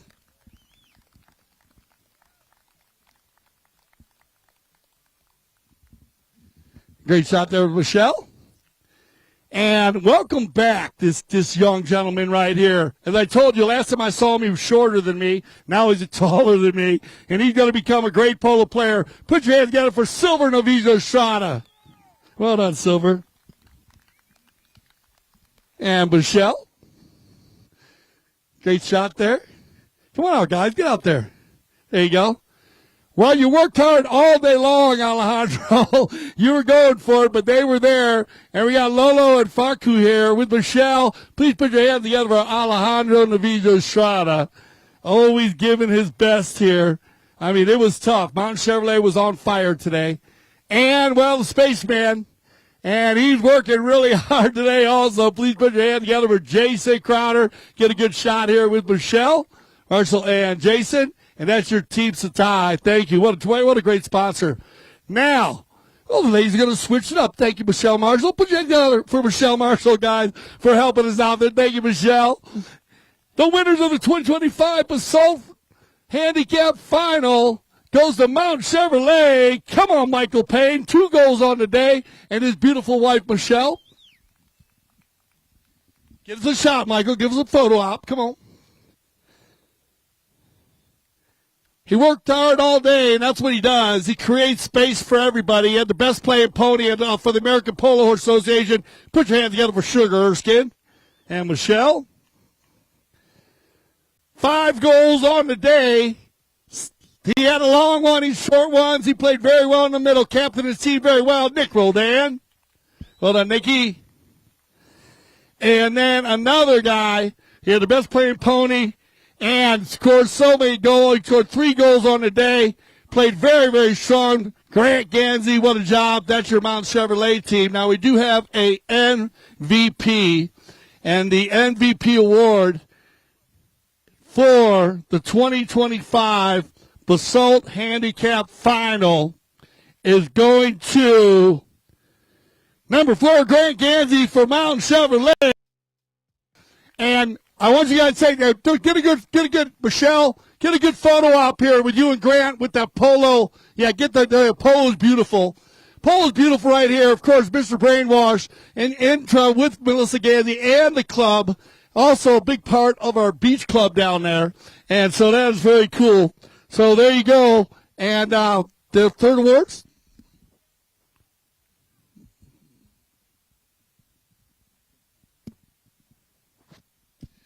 For the outstanding players of the tournament, we have a special award. Please put your hands together for Mr. Michael Payne. Come on, Michael, get up here. He played very well in and this is a semifinal and final, and the Michelles are going to mix it up. Thank you, Michelle. You're great. And Michelle Payne now with Michael. Maybe you should get both. Michelle, get on the other side for this award. They'll get a really good photo up. There we go. With all these, one more time, you guys, for a special award here for Michael Payne and Mountain Chevrolet. We want to thank the Satai. Thank you, Melissa. Thank you, Silver. Thank you, Alejandro and Jason. We'll step down. And all the boys. And here they are one more time. Thank you, Michelle and Michelle. Everybody, one more time. So helpful. We appreciate you. Here they are. Put your hands together for the winners of the 2025 Basalt Handicap Mountain Chevrolet. Raise it up there, guys. There you go. What a beautiful trophy. Well played, you guys. A very strong team from end to end. And we are going to go ahead. You want another photo shot there? You guys are good. Nick, come on over here. 1, 2 on the mic check. Nick Rodan right there, captain of the Mountain Chevrolet team. Nick, tell us about a little bit about just being back in Aspen, because do you have more MVPs awards here and at the Grand Champion Awards than any other player? So congratulations on that. Thank you very much. So, we're obviously happy to be here. Summer is one of our favorite times of the year, and being here in Aspen is obviously incredible and a lot of fun, a lot of activities, great polo. There's a great group of guys here. And so the camaraderie is, we're having fun, and the weather's been great. And, thanks to everyone that comes out and supports. We love hearing you guys cheers, and thank you again to you and your team and Melissa and Mark for putting this great show on. And, we're happy to be here. We appreciate it. Put your hands together for Nick Rodan, everybody, and a great crowd. And Michael Payne. Michael Payne, come here. Michael, come here, man. You can't win the Basalt Handicap and not say a few words. Come on, Michael Payne. Come on out here. Mike, remember Mountain Chevrolet out of Glenwood Springs? I drive your trucks. Here you go. And we live in Basalt, so right there, right up there. So this was a good one. Yeah. Yep. So hey, you live in Basalt. Yep. Hold us up. Oh. So that's a big thing. Tell us a little bit about being here, living here, winning this thing. It's nice, but the Basalt Handicap is appropriate for us to win since we live there, 5 miles up the road. And but we love living in the valley. We love the Aspen Polo, and Mark and Melissa came up here, I don't know how many years ago, a dozen years ago probably. Yeah, 12. Well, we're on our 12th season. Yeah, and that's about when we got in the valley too. And I hadn't played polo for, I don't know, almost 10 years. And it was because of what they did up here that got me back into polo. So, wow, that's cool. So yeah, it's great valley to live in. Yeah. So. Yeah, and I know you're a big part of the valley. I know your family's been here forever. Of course, Mountain Chevrolet out of Glenwood Springs. Please go check them out. I am a driver of your trucks. I love it. Michael Jr., big shout out to him. And Neil, shout out to Mountain Chevrolet. Well done, Michael. Great job. Thanks, Dale. You got it. All right, everybody. So you got to come over here, Greg. Andy, come here. Put your hands together for Greg Gansey. Now, Double G, we call him MVP today, but he has been here now 12 years. Can you go back a little bit on this? Because I came in a little later, but you know everything from the beginning. Just give a little quick scenario, 12-year spurt. Sure. I mean, to go back, where we're standing right here was, no polo fields. Back in Carbondale at the barns, at the original barns, no polo fields. The only field we had was at Sopris. We'd play, once a week, twice a week if we got lucky. First field, right? You right? The first field to have a Sopris? Yes. So we we just played practices up there for the first year, actually. And then the next year we were able to get the barn field in, and then we'd rotate in and out, Sopris in the barn field. That's all we had. So they went from the barn field he's talking about over there at the Aspen Polo Club. Then the McClure River Ranch comes in, 5 or 6 years later? As they played? Because we haven't been here 3 or 4 years, right? I believe the first year these fields were used was 2019. Unbelievable. Yeah. The development has been amazing to watch.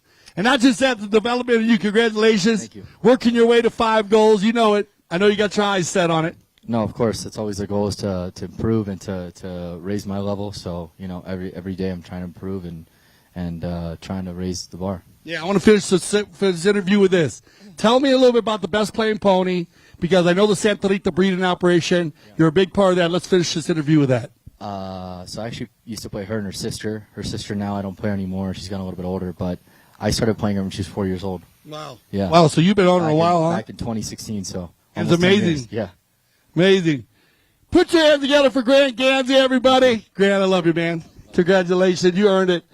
We are going to get ready. I want to thank the crowd here, everybody. It's especially our tailgate crowd for giving us a cheer to get ready to go. We are going to go to a little break, and I see all those players out here ready to go. So on CTV Sports, get ready for the Just for the Fun of It tournament. And if you were here last Sunday, the Just for the Fun of It turned into a rock and roll game that Ricky Bueno scored the winning goal with 3 seconds left. So we'll go to a little break. I'm going to throw it to DJ Bird, and we'll be back for our second game. Thanks for joining us again here on CTV Sports.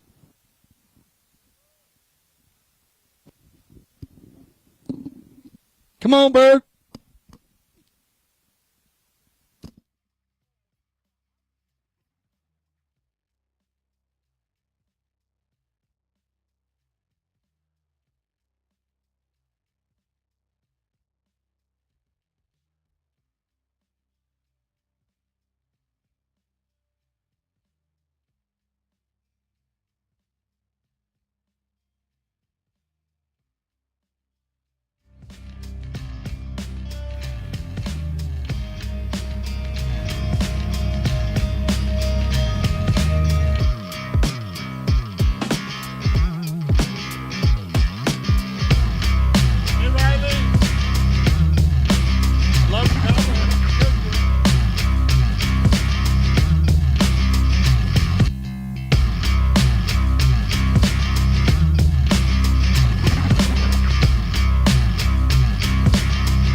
All right, we're going to do a proper introduction here of all the players because we have Los Amigos coming in for our first game and Team Out. We're ready to go. Okay.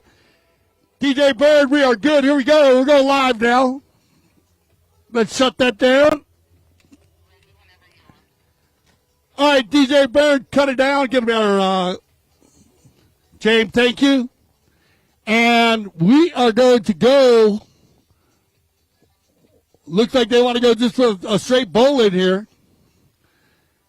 All right, so I want to welcome back the red team here. A very special welcome to the red team. Alejandro Foster, and back to the beautiful Aspen Valley Polo Club. Their stable's down right along the edge there, so please put your hands together for Paul and Alejandra. They're going to go right to the game here because they're ready to rock and roll as usual. So they're in the red jerseys. Alejandra Foster play the 1.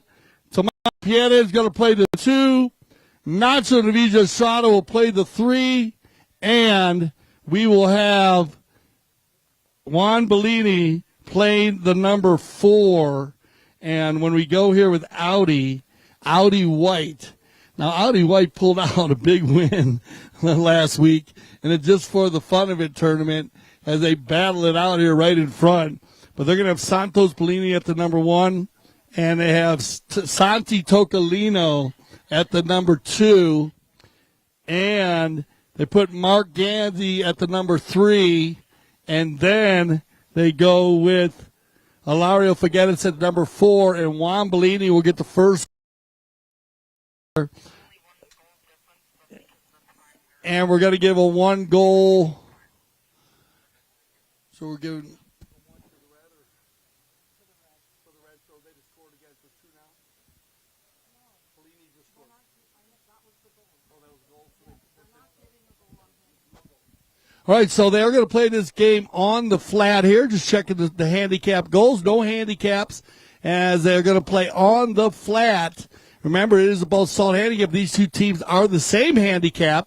So just for the fun of it, and when you say just for the fun of it, it turns into a rock and roll rumble style. And look at this.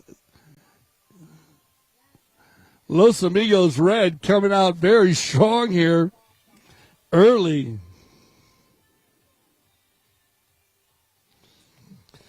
Well done. Great job here getting a 2-goal stretch. And keep an eye on the two number 3 and number 4. Number 3 right here in the red, he's a former 10-goal player. That's the highest handicap you can be. And he's a Hall of Famer, Triple Crown winner in Argentina. That is not easy to do to win the Triple Crown. So keep an eye on him now as he's on 7 goals. Estrada and this guy right here who just got pushed over by his son. And this could be fun here. Now, the Bellini is my favorite summer drink, and you're going to see the Bellini today because Juan Bellini is playing number 4 in the red, and his son is playing number 1 in the white, which means they are going to make a lot of contact today. They're going to be like a mixed drink, the Bellini. Get ready. It's going to be a lot of fun. Alejandra, on the move, on the chestnut mare. Ali, 2 in a row. Nice swing, Alejandra. That's a nice move going to goal. Ali, oh, that's the approach shot you want. Give me a finish, Alejandra. Oh! Goes off the post and just to the right. Bellini's going to take advantage of the courtesy change here. Look at this beautiful white pony, gray pony that Bellini's on. Man, she's awesome too. They're going to take a courtesy change here. Once again, congratulations to Mountain Chevrolet. Just turning it on today. The Satai, though, but in both finals, they got edged out of both finals. So congratulations to the Satai. They're playing very well this summer, and just trying to show what it's all about. And right now, with our courtesy change going on, I want to thank once again how's the Beach Club doing down there? They look like they're doing well. And you know what? They're using those lounges well. And that's why we want to thank our house for supplying all those beautiful lounges. And Janine, we got to talk to Mike. I'm telling you, we got to move this thing down there. Greg looked at me and said he wasn't sure. I said, I want to move the show down to the Beach Club. We can wear our shorts, right? We can wear our sandals, our beach sandals. We can get like in a beach club scene. That's what it's all about. If you want to get into the Beach Club, go to AspenValleyPoloClub.com, and you can get your tickets for that. It is catered, food, beverage, everything. Greg Heiner will get you going. He's there rumbling around. He does a fantastic job, and I think a lot of you know Greg. We also want to thank Crystal River Spas for – has anybody gotten in a cold plunge down there yet? Because that's what I want to see. If we get someone in the cold plunge, I'm going to go in after the game. I'm going for a cold plunge. All right, if you want to get down there, we want to thank them. Crystal River Spas, you can check out. They have all kinds of different spas to fit your Spa needs. All right, on the knock-in with 3:15 on the clock, it's going to be Gansey. Oh, yeah, fresh legs. Watch out, Cobra. Oh, a rare miss there, and here comes Ilario Fagetiso. He's going to laser beam one all the way to the front. Cleared out by Estrada. Please keep your eyes on the ball as they move into the corner down there in front of the Beach Club. A little bit of a rub. Now you got to give one play. Nacho will pull it off the boards. Looking for an open man. He's got Tamacho Pierres. Oh, well done, Tamacho. Out of the air by Pierres. Looking for Alejandra. He's got her out front. Ooh, off the cane. Tocolino. Oh, he goes off the cane also. Good read by Mark. Picked up by Ilario. Good passing here by Audi White. Oh, yeah. We got Santos Bellini on the move by himself. Santos. And that's the way you do it. The 1-2-3-4 combination. Audi will pick up their first goal today. Make it 2-1. Audi. The two car dealerships went at it last week. Mountain Chevrolet. So Audi's they're looking for a win this week. They want to win another one. They want to go 2-0 in the just for the fun of it 2025. Mark Gansey. Mark. Good control here. Bounces off a pony. Hook and the ball. Estrada. Oh, and Alejandro going forward. It's going to be Bellini. He's going to get Alejandro forward, going forward. Here comes Ali. Alejandra. Nice pickup here. Carrying the ball perfect. Inside the 60. Alejandro might have an opportunity to get one here. And Santi Tocolino takes it off the doorstep. Get out of the way. Here comes Tocolino on the chest-up pony. Tocolino. Nice little pickup. He'll use the boards like a fifth man. Now look for the long ball. Looking for Santos Bellini. Santos and Juan. Juan, clean back shot. And he's going to find... Oh, look at these guys. Well passing by both teams, but interrupted by Ilario Figueres. Ilario with the lob wedge. Looking for Tocolino. Perfectly placed pass for Tocolino. Let's see it. Tocolino and Santi will pick up another one for Audi as the clock rings down. There goes your 30-second horn. Put your hands together, and we're going to send them off here and get some fresh ponies. 2-2. We got a match going on. We'll be back on CTV Sports.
All right, welcome back, everybody. Second chucker action.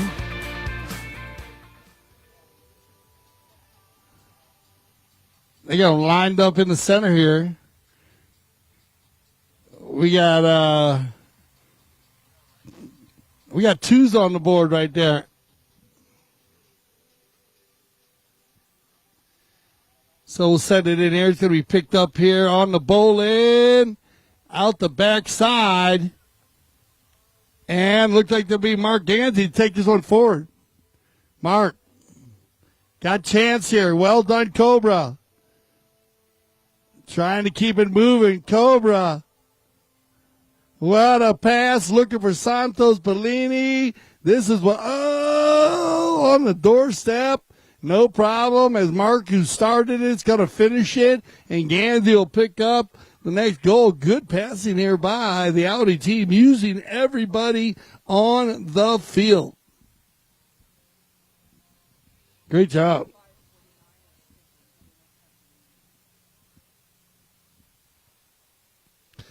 Back to the center. We'll switch directions, of course. And picked up here and controlled by Tamacho Piedras. I know we got a new group of patrons here that don't know the game of polo, or just first-timers, as we call them.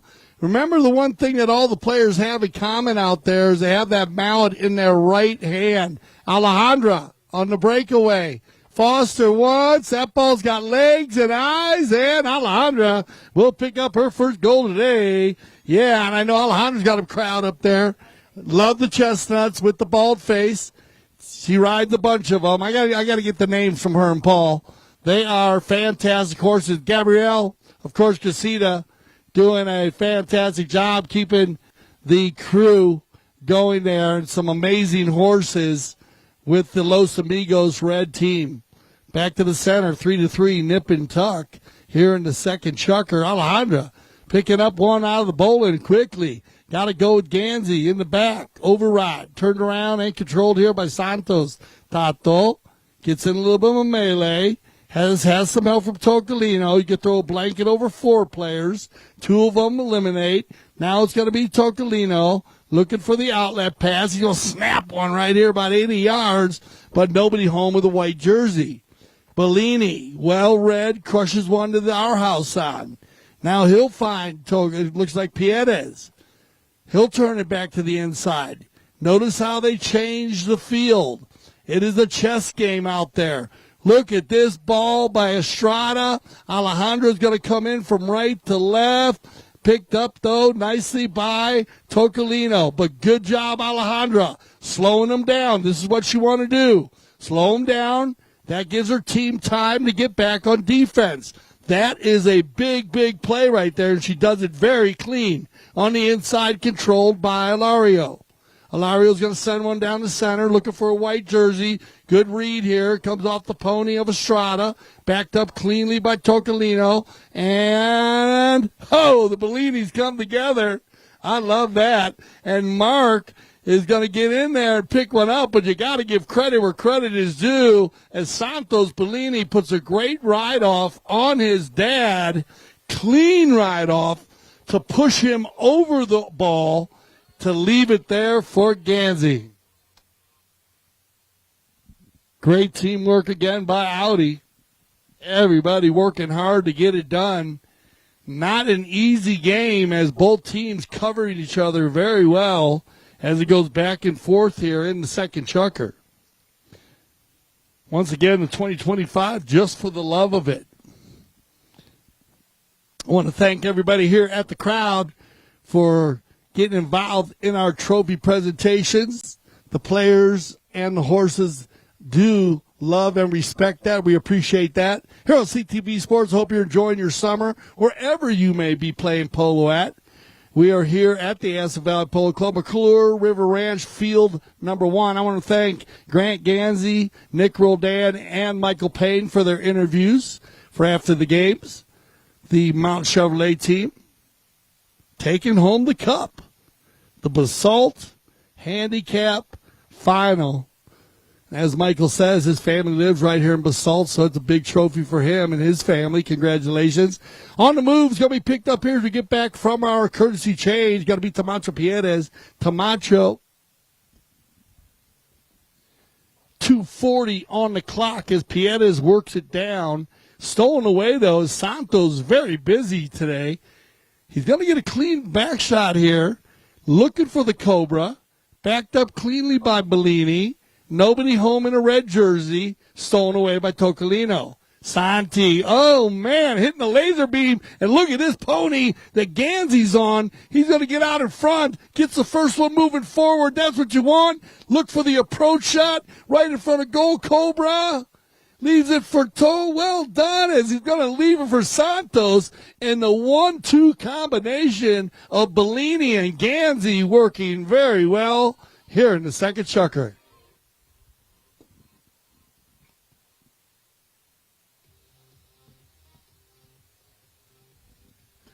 Great job there by the Cobra. Get that ball into the center of the field, which took the right-of-way away from Juan Bellini, number 4 in the red, leaving it the right-of-way for number 1, Santos Bellini. And Tato is going to win another bowling here. Look at this. Santos is going to hammer one, and this goes in. It's going to be a fantastic goal, but it looks like it's going to go just wide. Nice opportunity there. You see how quickly you can break loose out of the bowl-in, and that's why they are so important in a polo game. Now, don't get me wrong. I've seen teams lose every bowl-in and still win the game. Doesn't necessarily say you're going to win, but it does give you advantages in tight games. On the knock-in, Bellini's going to find Estrada, and we break down under a minute here in the second chukker. Look Bellini going forward, leaves it for Pierres. Now they want Alejandra. Good riding here by Foster. She takes it across the center. Well done, Alejandra. That's all you needed. She's going to leave it there for Estrada. Nacho once, twice, 3 times, my lady. He's going to get it right before the horn, so put your hands together one more time. Come on, Aspen Valley, where you at? You put your hands in the air, you slap them together, and give them some love. Here we go. And we're getting you ready as we send them off to get ready for our third chukker. Stay with us. We'll be back. That's commercial break.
All right, everybody. I want to thank the Bird, DJ Bird, always killing it down there at the beach party.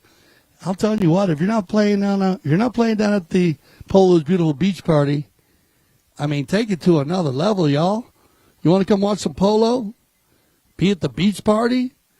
How many people you think have ever been to a polo game and a beach party at the same time? Nobody, I can tell you that. The only ones I do know is everybody that comes down to the beach polo down in Miami Beach, the World Championship that is down on the beach right by the Satai and the W. You can't miss it, Collins Park.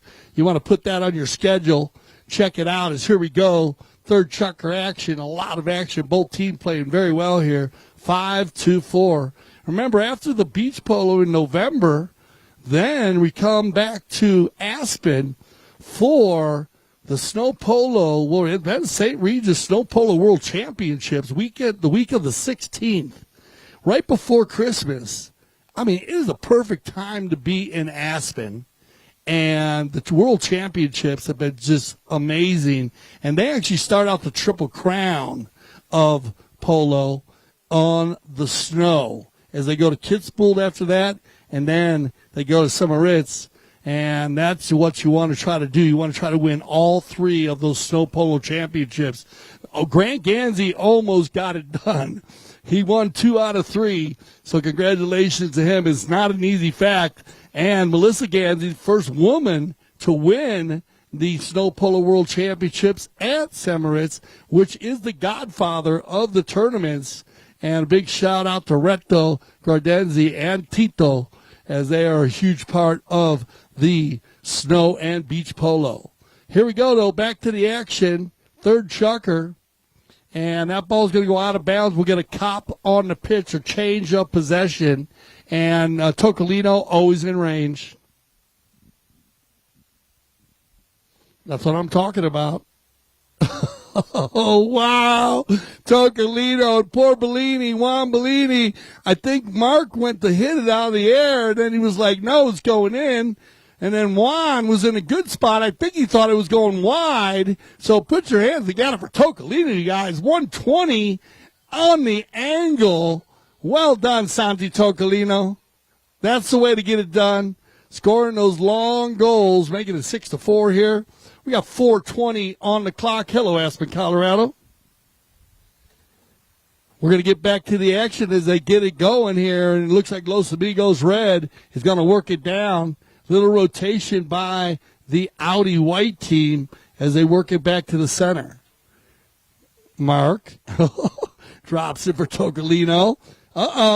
Give and go from the two elder statesmen, Juan Bellini and Nacho Navija Estrada. Can they keep it moving here?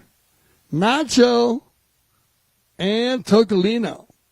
So, Tocolino going to go ahead and get it out to the outside, looking for Santos. Well done, Tato. Now, Alejandra got to put the pressure on the Cobra. Cobra going to the hoop. And, well done, Alejandra. Just that little pressure can change the game. Mark's going to shoot that one off to the left side, and we'll go to a courtesy change here. Very well done on defense there as Alejandra on the rotation now. As I told you earlier today in the game of polo, the numbers do not mean anything.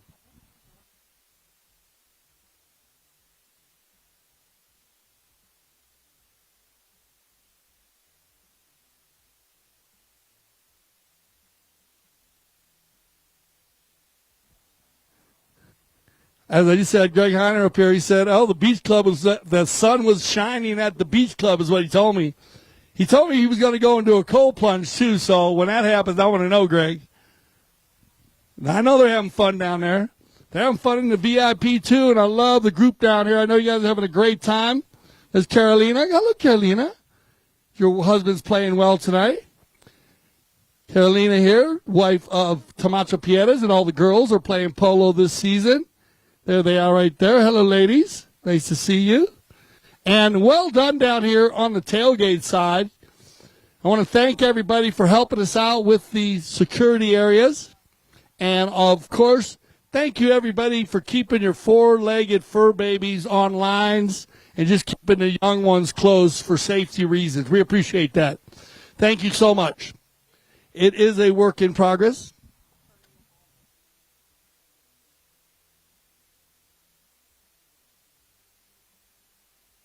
So we had a jersey change, and then they're going to go ahead and give the ball back to. Okay, so Nacho's mallet broke, and remember the gentleman's rule that we have in place. If his team gets possession when his mallet is broke, then they'll return the ball back to the red team. So it'll be Juan Bellini from the spot, penalty 5A. It's not a penalty, but a possession play. And away we go. Bellini. You hear that cola? That means tail shot. Here comes Cobra coming again hot. Nice pick. Oh, he leaves it behind here.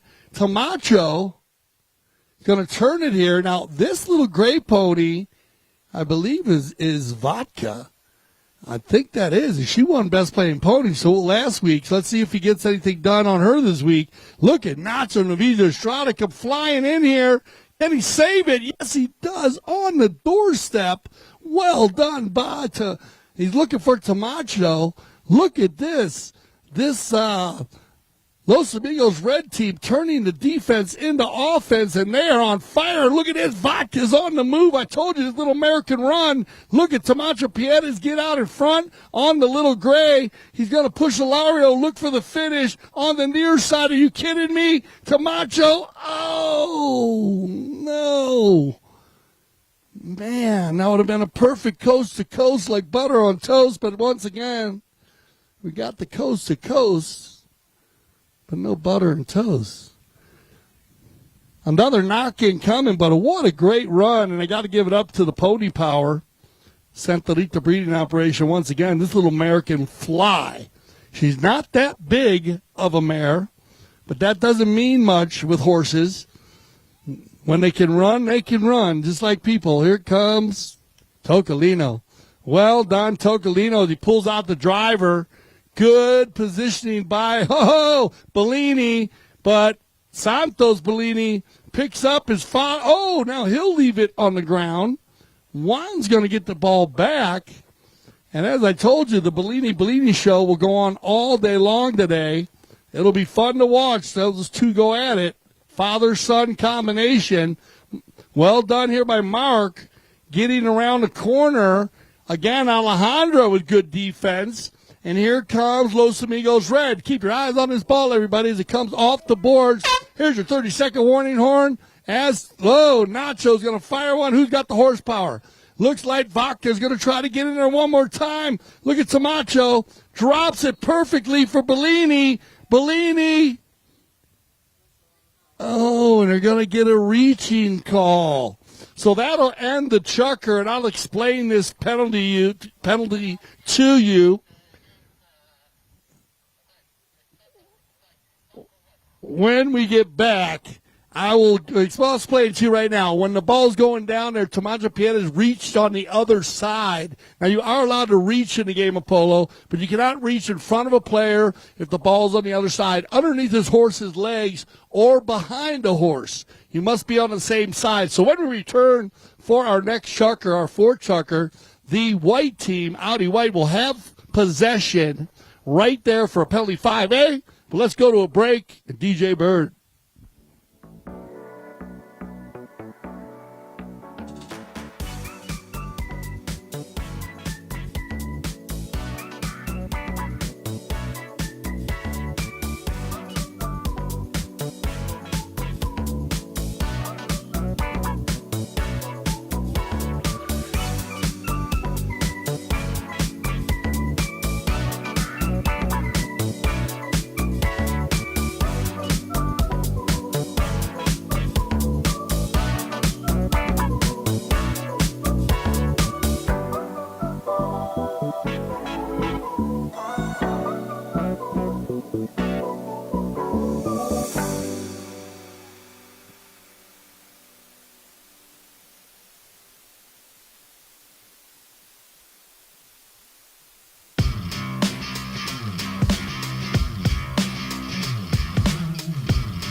welcome back, everybody. Thank you.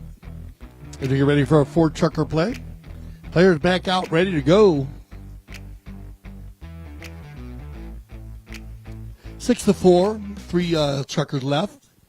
Anybody's match at this moment, and a bit of a big rotation going on here for both teams.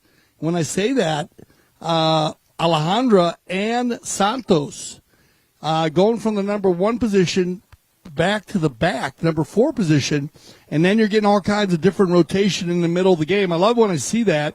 It's a lot of fun to watch the different rotations because you never know who's going to go forward. At the moment, it can become a defensive battle, and, everybody overrides, but it'll be, it's going to be picked up here by Pierres. Nice hook by Santos. Control play by Tocolino. Santi. Oh, look at that, man. Look at he's going to hit an open shot, but he finds Ilario going forward. Now Santos, he's got the Cobra up in front if he can get it there. Santos Bellini, look for the long ball. There it is right there. It might go on its own. Oh, yeah, Santos Bellini, what a goal. As he's going to fire that one from a good 80 yards out. It looked like he was trying to pass it to Mark, but Mark was in such a good spot.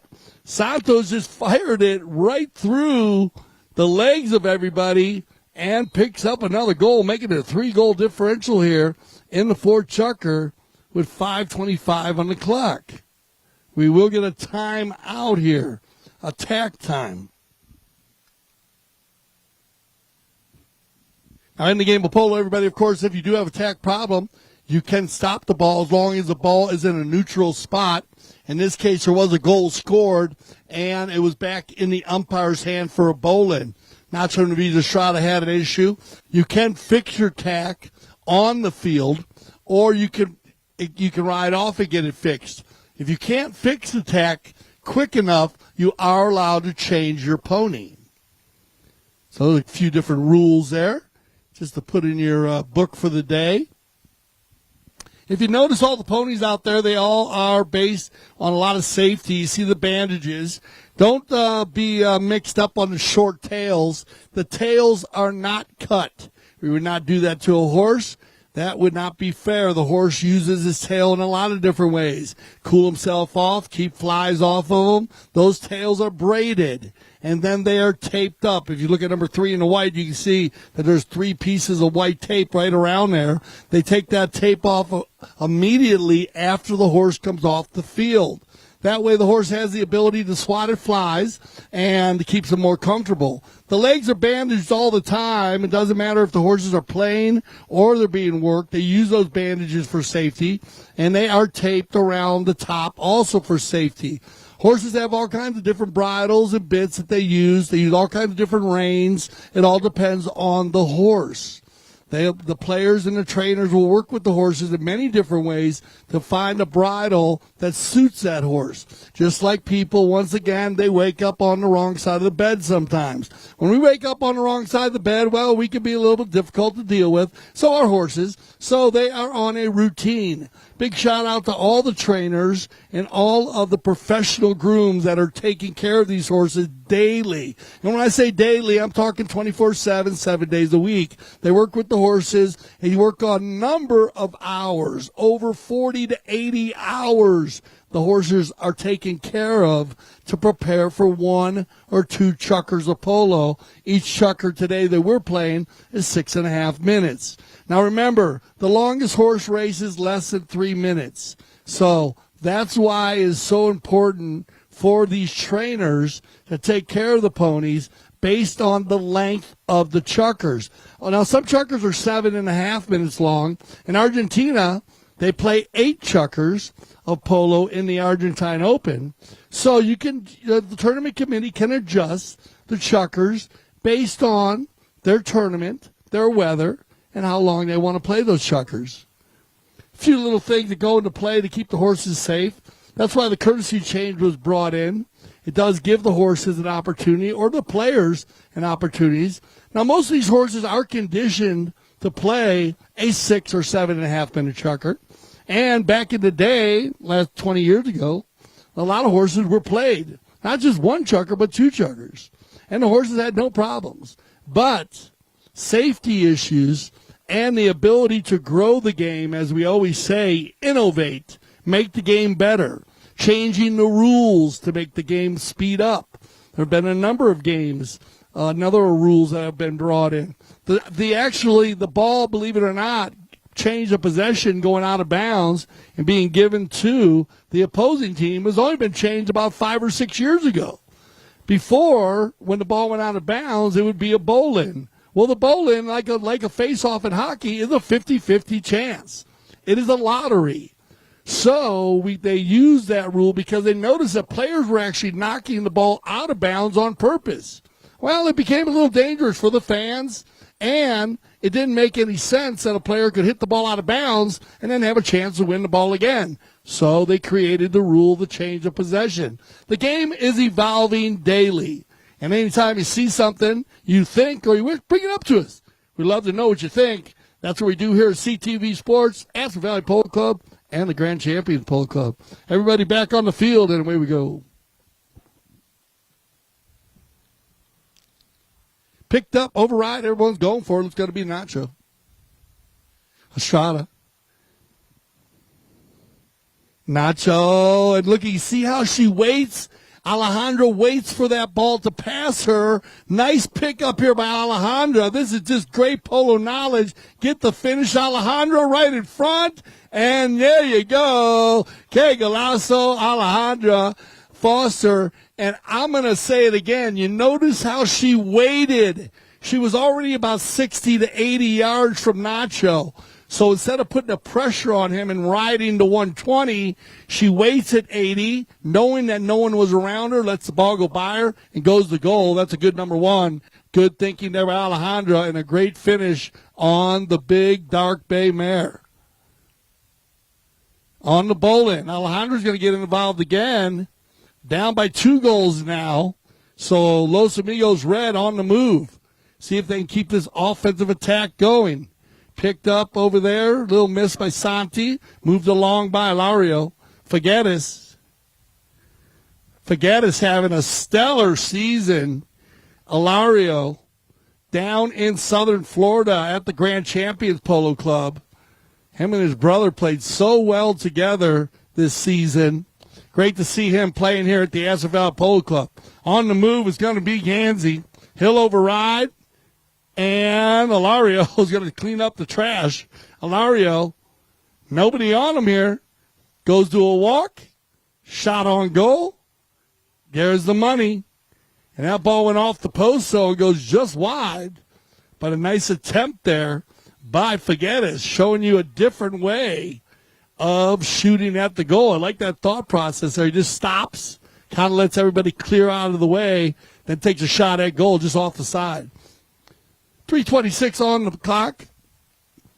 And I think they're going to change up down on the far side. Looks like Juan Bellini will take advantage of the courtesy change. Everybody else is going to stay put. Once again, blessed with this beautiful weather up here in Colorado. Wow. I got to tell you,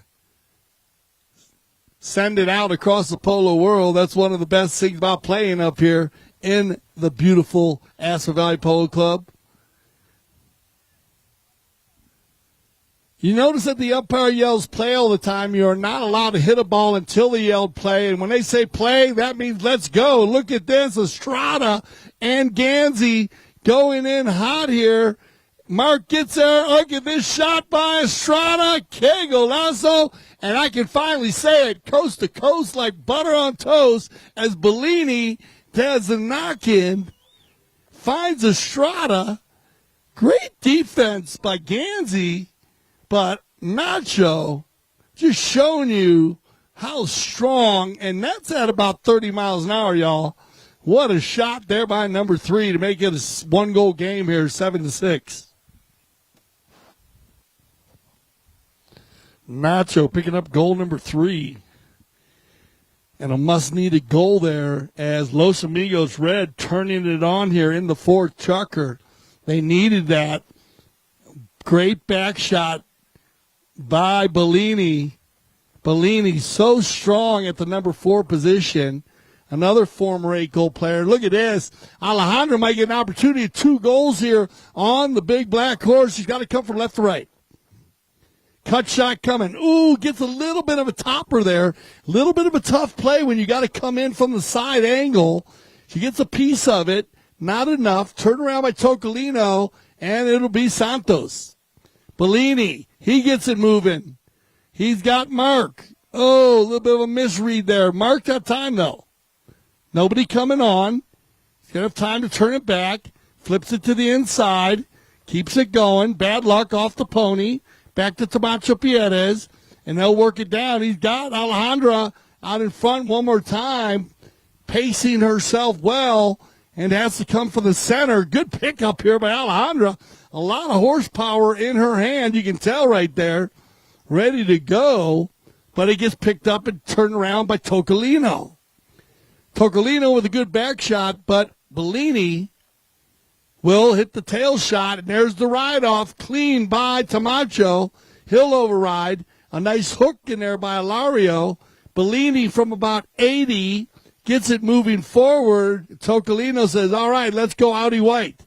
Santi, look at this play by Tocolino.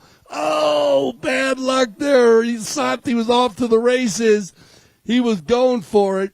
Look at the back shot and a possible time for an equalizer with 42 seconds on the clock. Nacho Navija Estrada, and Nacho will pick up another. Here comes your warning horn. And we are going into the 5th. Chuck are tied up. We'll be right back after this commercial break.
Welcome back, everybody.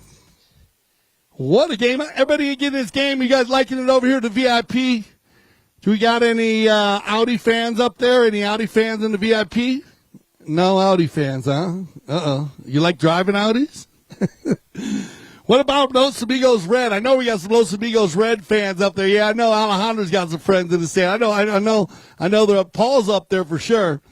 So, and the lady, all of our lady polo players, Britt, I know I see up there. They're always pushing the ladies. You always got to be cheering for the ladies. The ladies polo's taking over. Here we go. 7-7. 5th chucker action. Should be a great finish. What a ball by Ilario. And he's got Mark Ganzi on the move. Oh, no. What a back shot by Bellini. Turn and burn. Santos, I know this little gray. Watch out. He can turn around. What a steal, though, by Estrada. Nacho Navidad Estrada has gone to a whole nother level here. We got a horse race. Estrada tries to get a piece of it. Good D by Tocolino. Backed up cleanly by Bellini. Santos. Now it's going to be Juan Bellini. He's going to get a nice back shot. Both Bellinis playing very well today. On the back shot across the field, right to Santos. Look at this little gray horse. Woo! Well done, Tomaso Pierres getting in there. And look at the approach shot. Always to the far post. Get an easy finish. Que golazo. As Los Amigos Red will take their first lead of the day. Notice how on the steal there, Tomaso Pierres hits the ball to the far post. You always want to hit to the far post, and then you get an easy shot at goal. Well done there by Tomaso Pierres on the thievery play, the steal, and the finish, making it 8-7.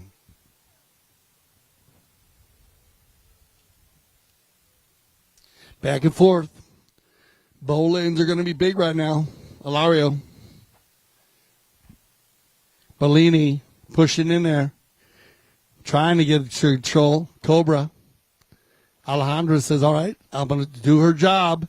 Just slow them down a little bit, Alejandra. Let your boys get in position. Good pick up here. Oh, well done here by Ganzi. Picks this one up. Is going to run the far turn. He got a lot of power underneath him. Little chestnut mare goes into the corner. Picked up by Estrada.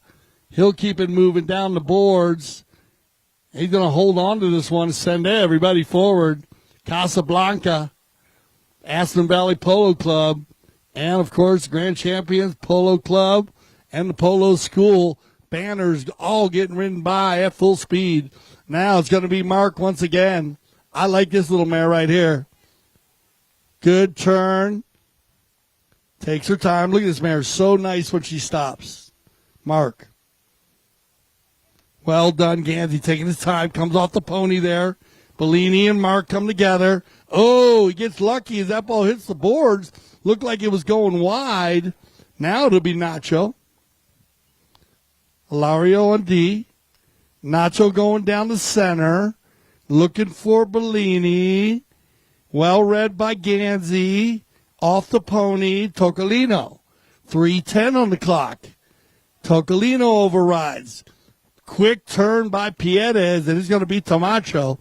Tomacho with the cut shot. I like it. He's got eyes, but Ilario will take it off the doorstep and clean it up right in front of the beautiful Santa Rita stable on the far side. They get a good shot of that one. Now picked up and cleaned up again by Tocolino, and I think you're going to get a whistle here, at least a courtesy change with 2:48.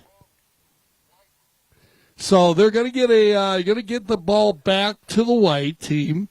They will have a possession here. This is a courtesy change, a neutral area courtesy change. So I'll break that down for you a little bit. I was talking to you about the courtesy changes. Usually happens when you have a neutral time after a goal scored or it's in the umpire's hand.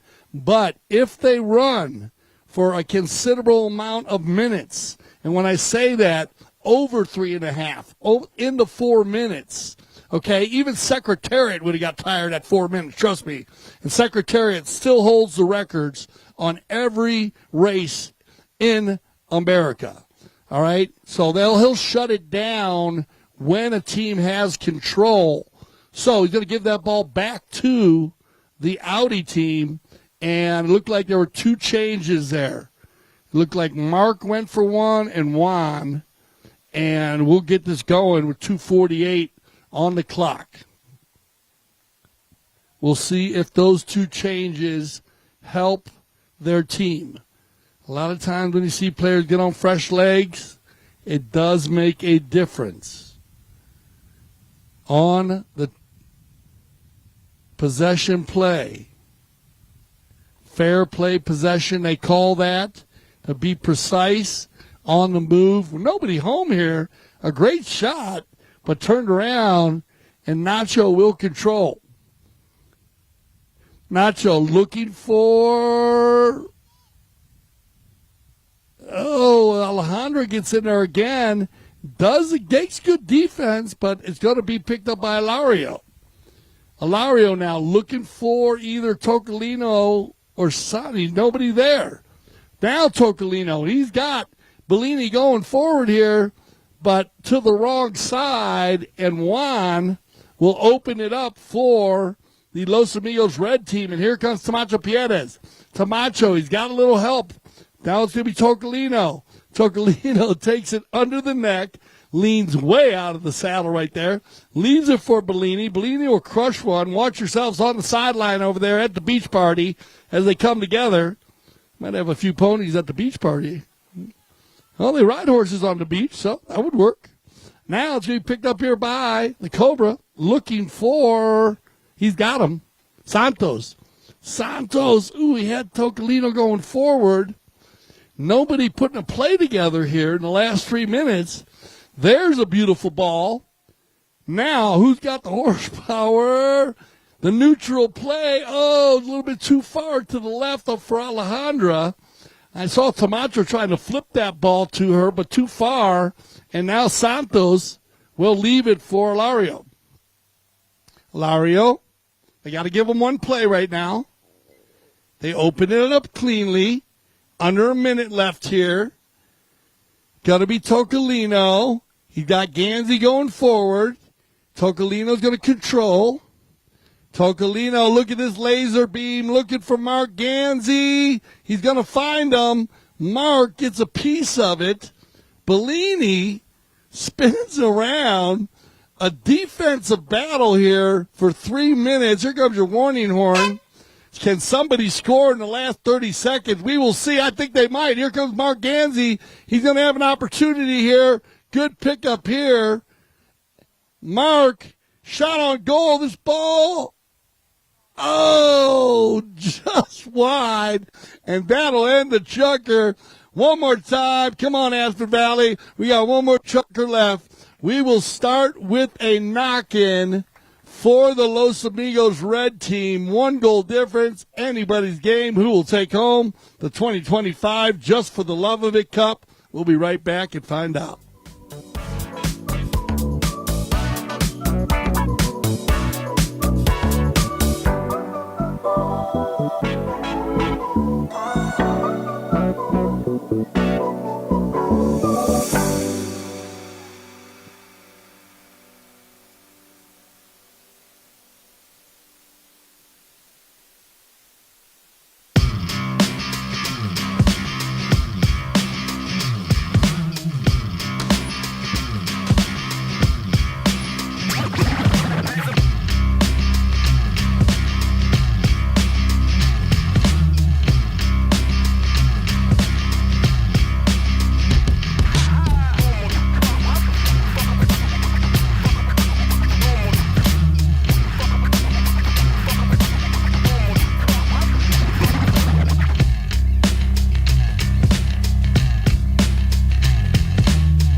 All right, here we go, everybody. Are you ready to rumble? Let's get ready to rumble. 8-7. This is going to be a nail biter. Once again, thank you, DJ Bird. And Greg said that the beach party was going off. Polo is beautiful, especially at the beach party. So I love seeing that. Tailgaters, you guys are ready down there? 6th and final chucker, get behind your team. Remember, we got our Argentine cuisine down here. The boys are cooking. I can smell it here over here. Wow, it smells so good. Don't forget about the ice cream. Here we go. It's going to be picked up here quickly by Santos. And Santos Bellini is going to get a great steal from his dad, but does not get the finish. So a nice try there on the shot at goal. And here we go. 1 goal difference, and everybody mounted up here. Control play by Mark. It's all right. He's got Santi in the rumble seat.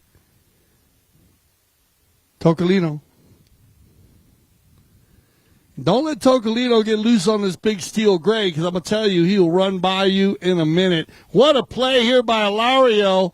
Pressing over on Piedes. Leaves it for Mark in front of goal. And, oh, no. Another nail biter. Man. And as my man Jan-Erik Frank would say, another Remington, a close shave by the Audi White team. 2 misses here in the first minute and a half. So, Los Amigos Red dodging the bullets. This is what you want, though. This has worked all day long. Nacho to Alejandra. Now, Alejandra keeping her pace. Well done, Alejandra. Back to the center. Little too far. Clean play by Ganzi there on the steal.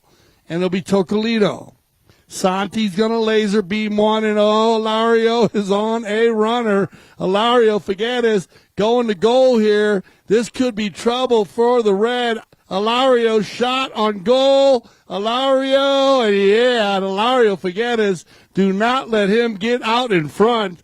He has been playing defense all day long, and now is going to pick up his first goal of the game. But trust me, Ilario Figueres is a goal-scoring machine when he gets out in front. So the rotation is working well for Audi White. 8-8. We got a match, everybody. We might see 7 chuckers here. That's overtime. We will see how that works out. Ilario once again. Ooh, that ball's going to pop underneath the horse. So that's going to be a free ball for Nacho. Nacho saying, where is everybody at? Looking around like, see, he had his head on a swivel. That's a good captain right there. Now he waits for all his players to come, and he's going to find Tamacho. Piedes. That little black bear pinning her ears back. She loves it. Nacho. Oh, Ilario. Now he's going to put on his hip, and it'll be Piedes. He's going to slow it down. And the man, Nacho, gets in the rumble seat. Says, go on, I got it. Nacho, from a standstill. Well read here, and I told you, don't let Tocolino get loose on the gray. You might have trouble. Look at Tocolino. Oh, well done, Bellini. And he makes the back shot also. Tocolino. And a whistle on the play. And they are going to come together here and talk about it. And Bellini not liking it, but I like the call here. And Tocolino was off to the races. So they're going to get a open goal, I would say, here on the breakaway. 2:50 left in the game. This will be your final Kersey change. A little energy there, but you can understand the adrenaline is pumping. Trust me. I'm getting adrenaline pumping, and I'm not even on the field. Janine said she was too. She was like, man, get on. They're getting going in here. I looked at my arms. I was like, the blood was running to my arms. Like, so I guess they're going to keep it at the 60 here. And I thought you might get an open goal. but they're going to go with the 60. So, we're going to get everybody on fresh legs. So this is the final courtesy change. If you want to change now, you got to change on your own, or you got to have an injury. 250 on the clock. Let's do the math. We're going to get Tocolino from the line. This is going to be a 60-yard penalty shot. All players must be 30 yards in front of the ball. Tocolino has not had an opportunity today, but is a big hitter, one of our top hitters. Here comes Tocolino.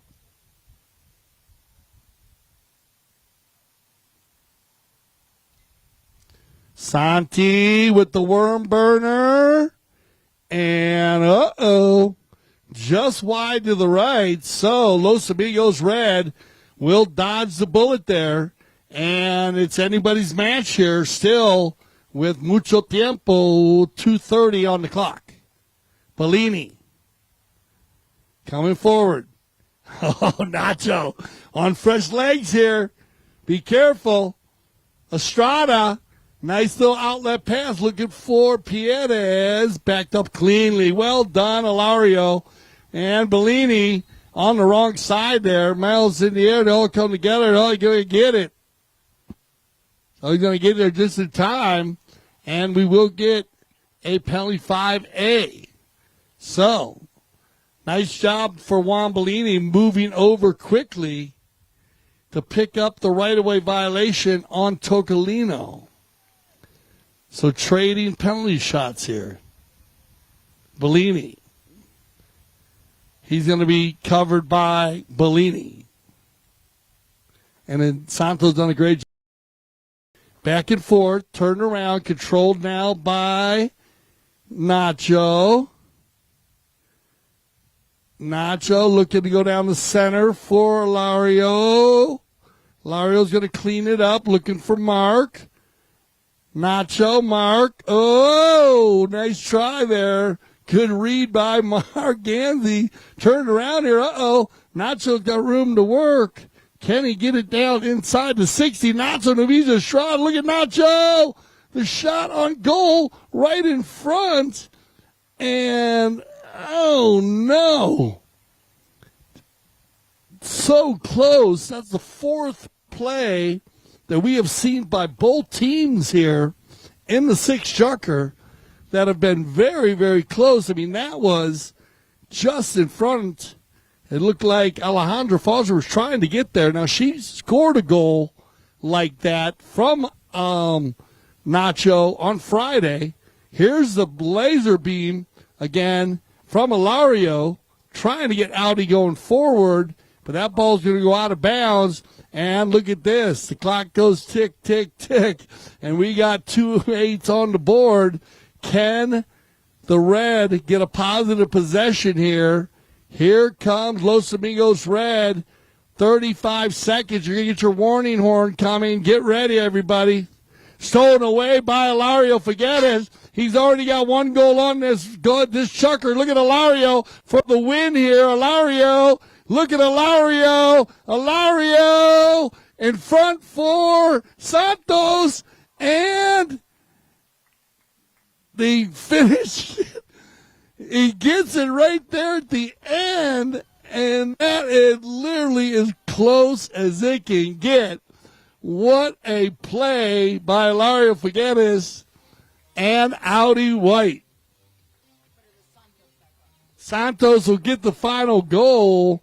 But you got to give credit as due. Credit is due, and Ilario Figueres stealing that ball, getting through the hook of Pierez.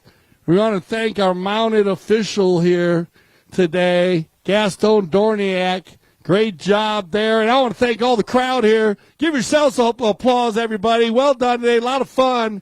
And I know you had a lot of Los Amigos Red fans up there. It was a great game. They just got edged out a little bit. It always comes down to that one goal difference.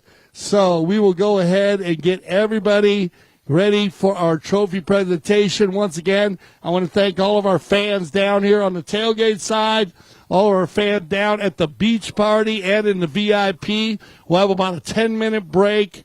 And on CTV Sports, we'll be back for our trophy presentation of the 2025 just for the love of it. Stay with us here on CTV Sports.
DJ James. DJ James. Next on the mic will be DJ James. Coming to you live for CTV Sports. And then DJ Jasper's going to take over. One of our newest DJs coming out of Southern Florida. DJ Jasper's got all the old school stuff.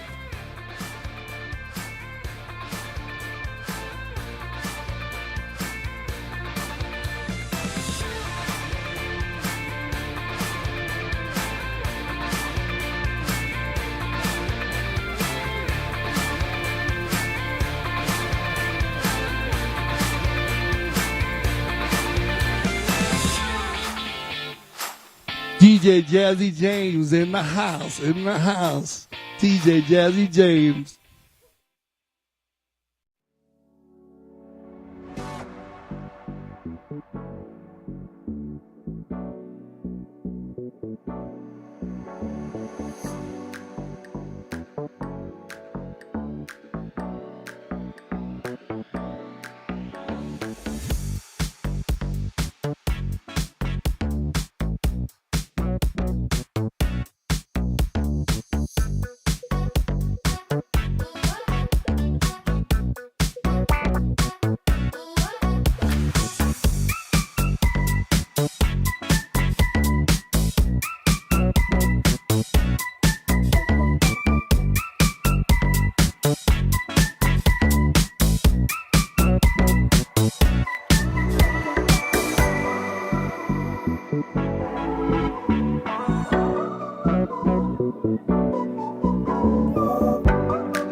1, 2.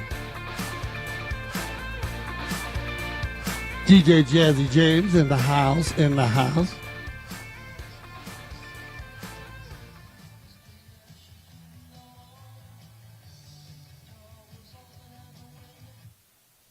welcome back, everybody, to CTV Sports. Once again, I want to thank everybody for coming out. You guys were a great crowd tonight, as always. It's always good to see you guys. You guys have fun up there? That's a great place to watch a game from, isn't it? Yeah, you got it. Thank you for coming out, everybody. Good to see you all. Of course, the agency in the house. Energy's everywhere. The agency. Giddy up, giddy up. All right, so we're getting going. Okie dokie. Please put your hands together for Carolina Pianez. Please, everybody. She'll be helping us with our trophies right. Thank Carolina for coming out. Of course, the wife of beautiful Tamacho Pianez. And there they are right there. Put your hands together for both teams. We have Audi White and, of course, Los Amigos Red. And Audi White pulled it out. But we're going to go with the Los Amigos Red. And it should be ladies first. Alejandra, welcome back. You played very well, darling. You should be very proud of yourself. First game of the year. 2 goals on. This is her first tournament. So the horses are all getting ready. She's getting ready. Well done, Alejandra. Great job. Always in a good spot, man. Telling you, polo knowledge. This is a great shot right here. Put it together for the Pianez's and Samantha Pianez's beautiful wife, Carolina, there. Good, Stroby. And number 3, you still got it, brother. Nacho Luis's shot, or he said his name a lot today. 4 goals on the day. And, of course, working hard again against his son, the Bellini, my favorite drink. Juan Bellini. I'm not sure who got the best of whoever today, Juan. I think it was about 50-50 there, Tato. And there you go. That's your Los Amigos Red team. I'd like to welcome back Paul. I'd like to welcome back the Los Amigos team, of course. But the winners of our 2025 Just for the Love of It goes to Audi White. Come on, Santos Bellini. And, of course, as he be battling it out against his dad today, the Bellini is still my favorite summer drink. And here comes the whole crew right here with Torcolino, Santi, with Candy, Benja, and Santi.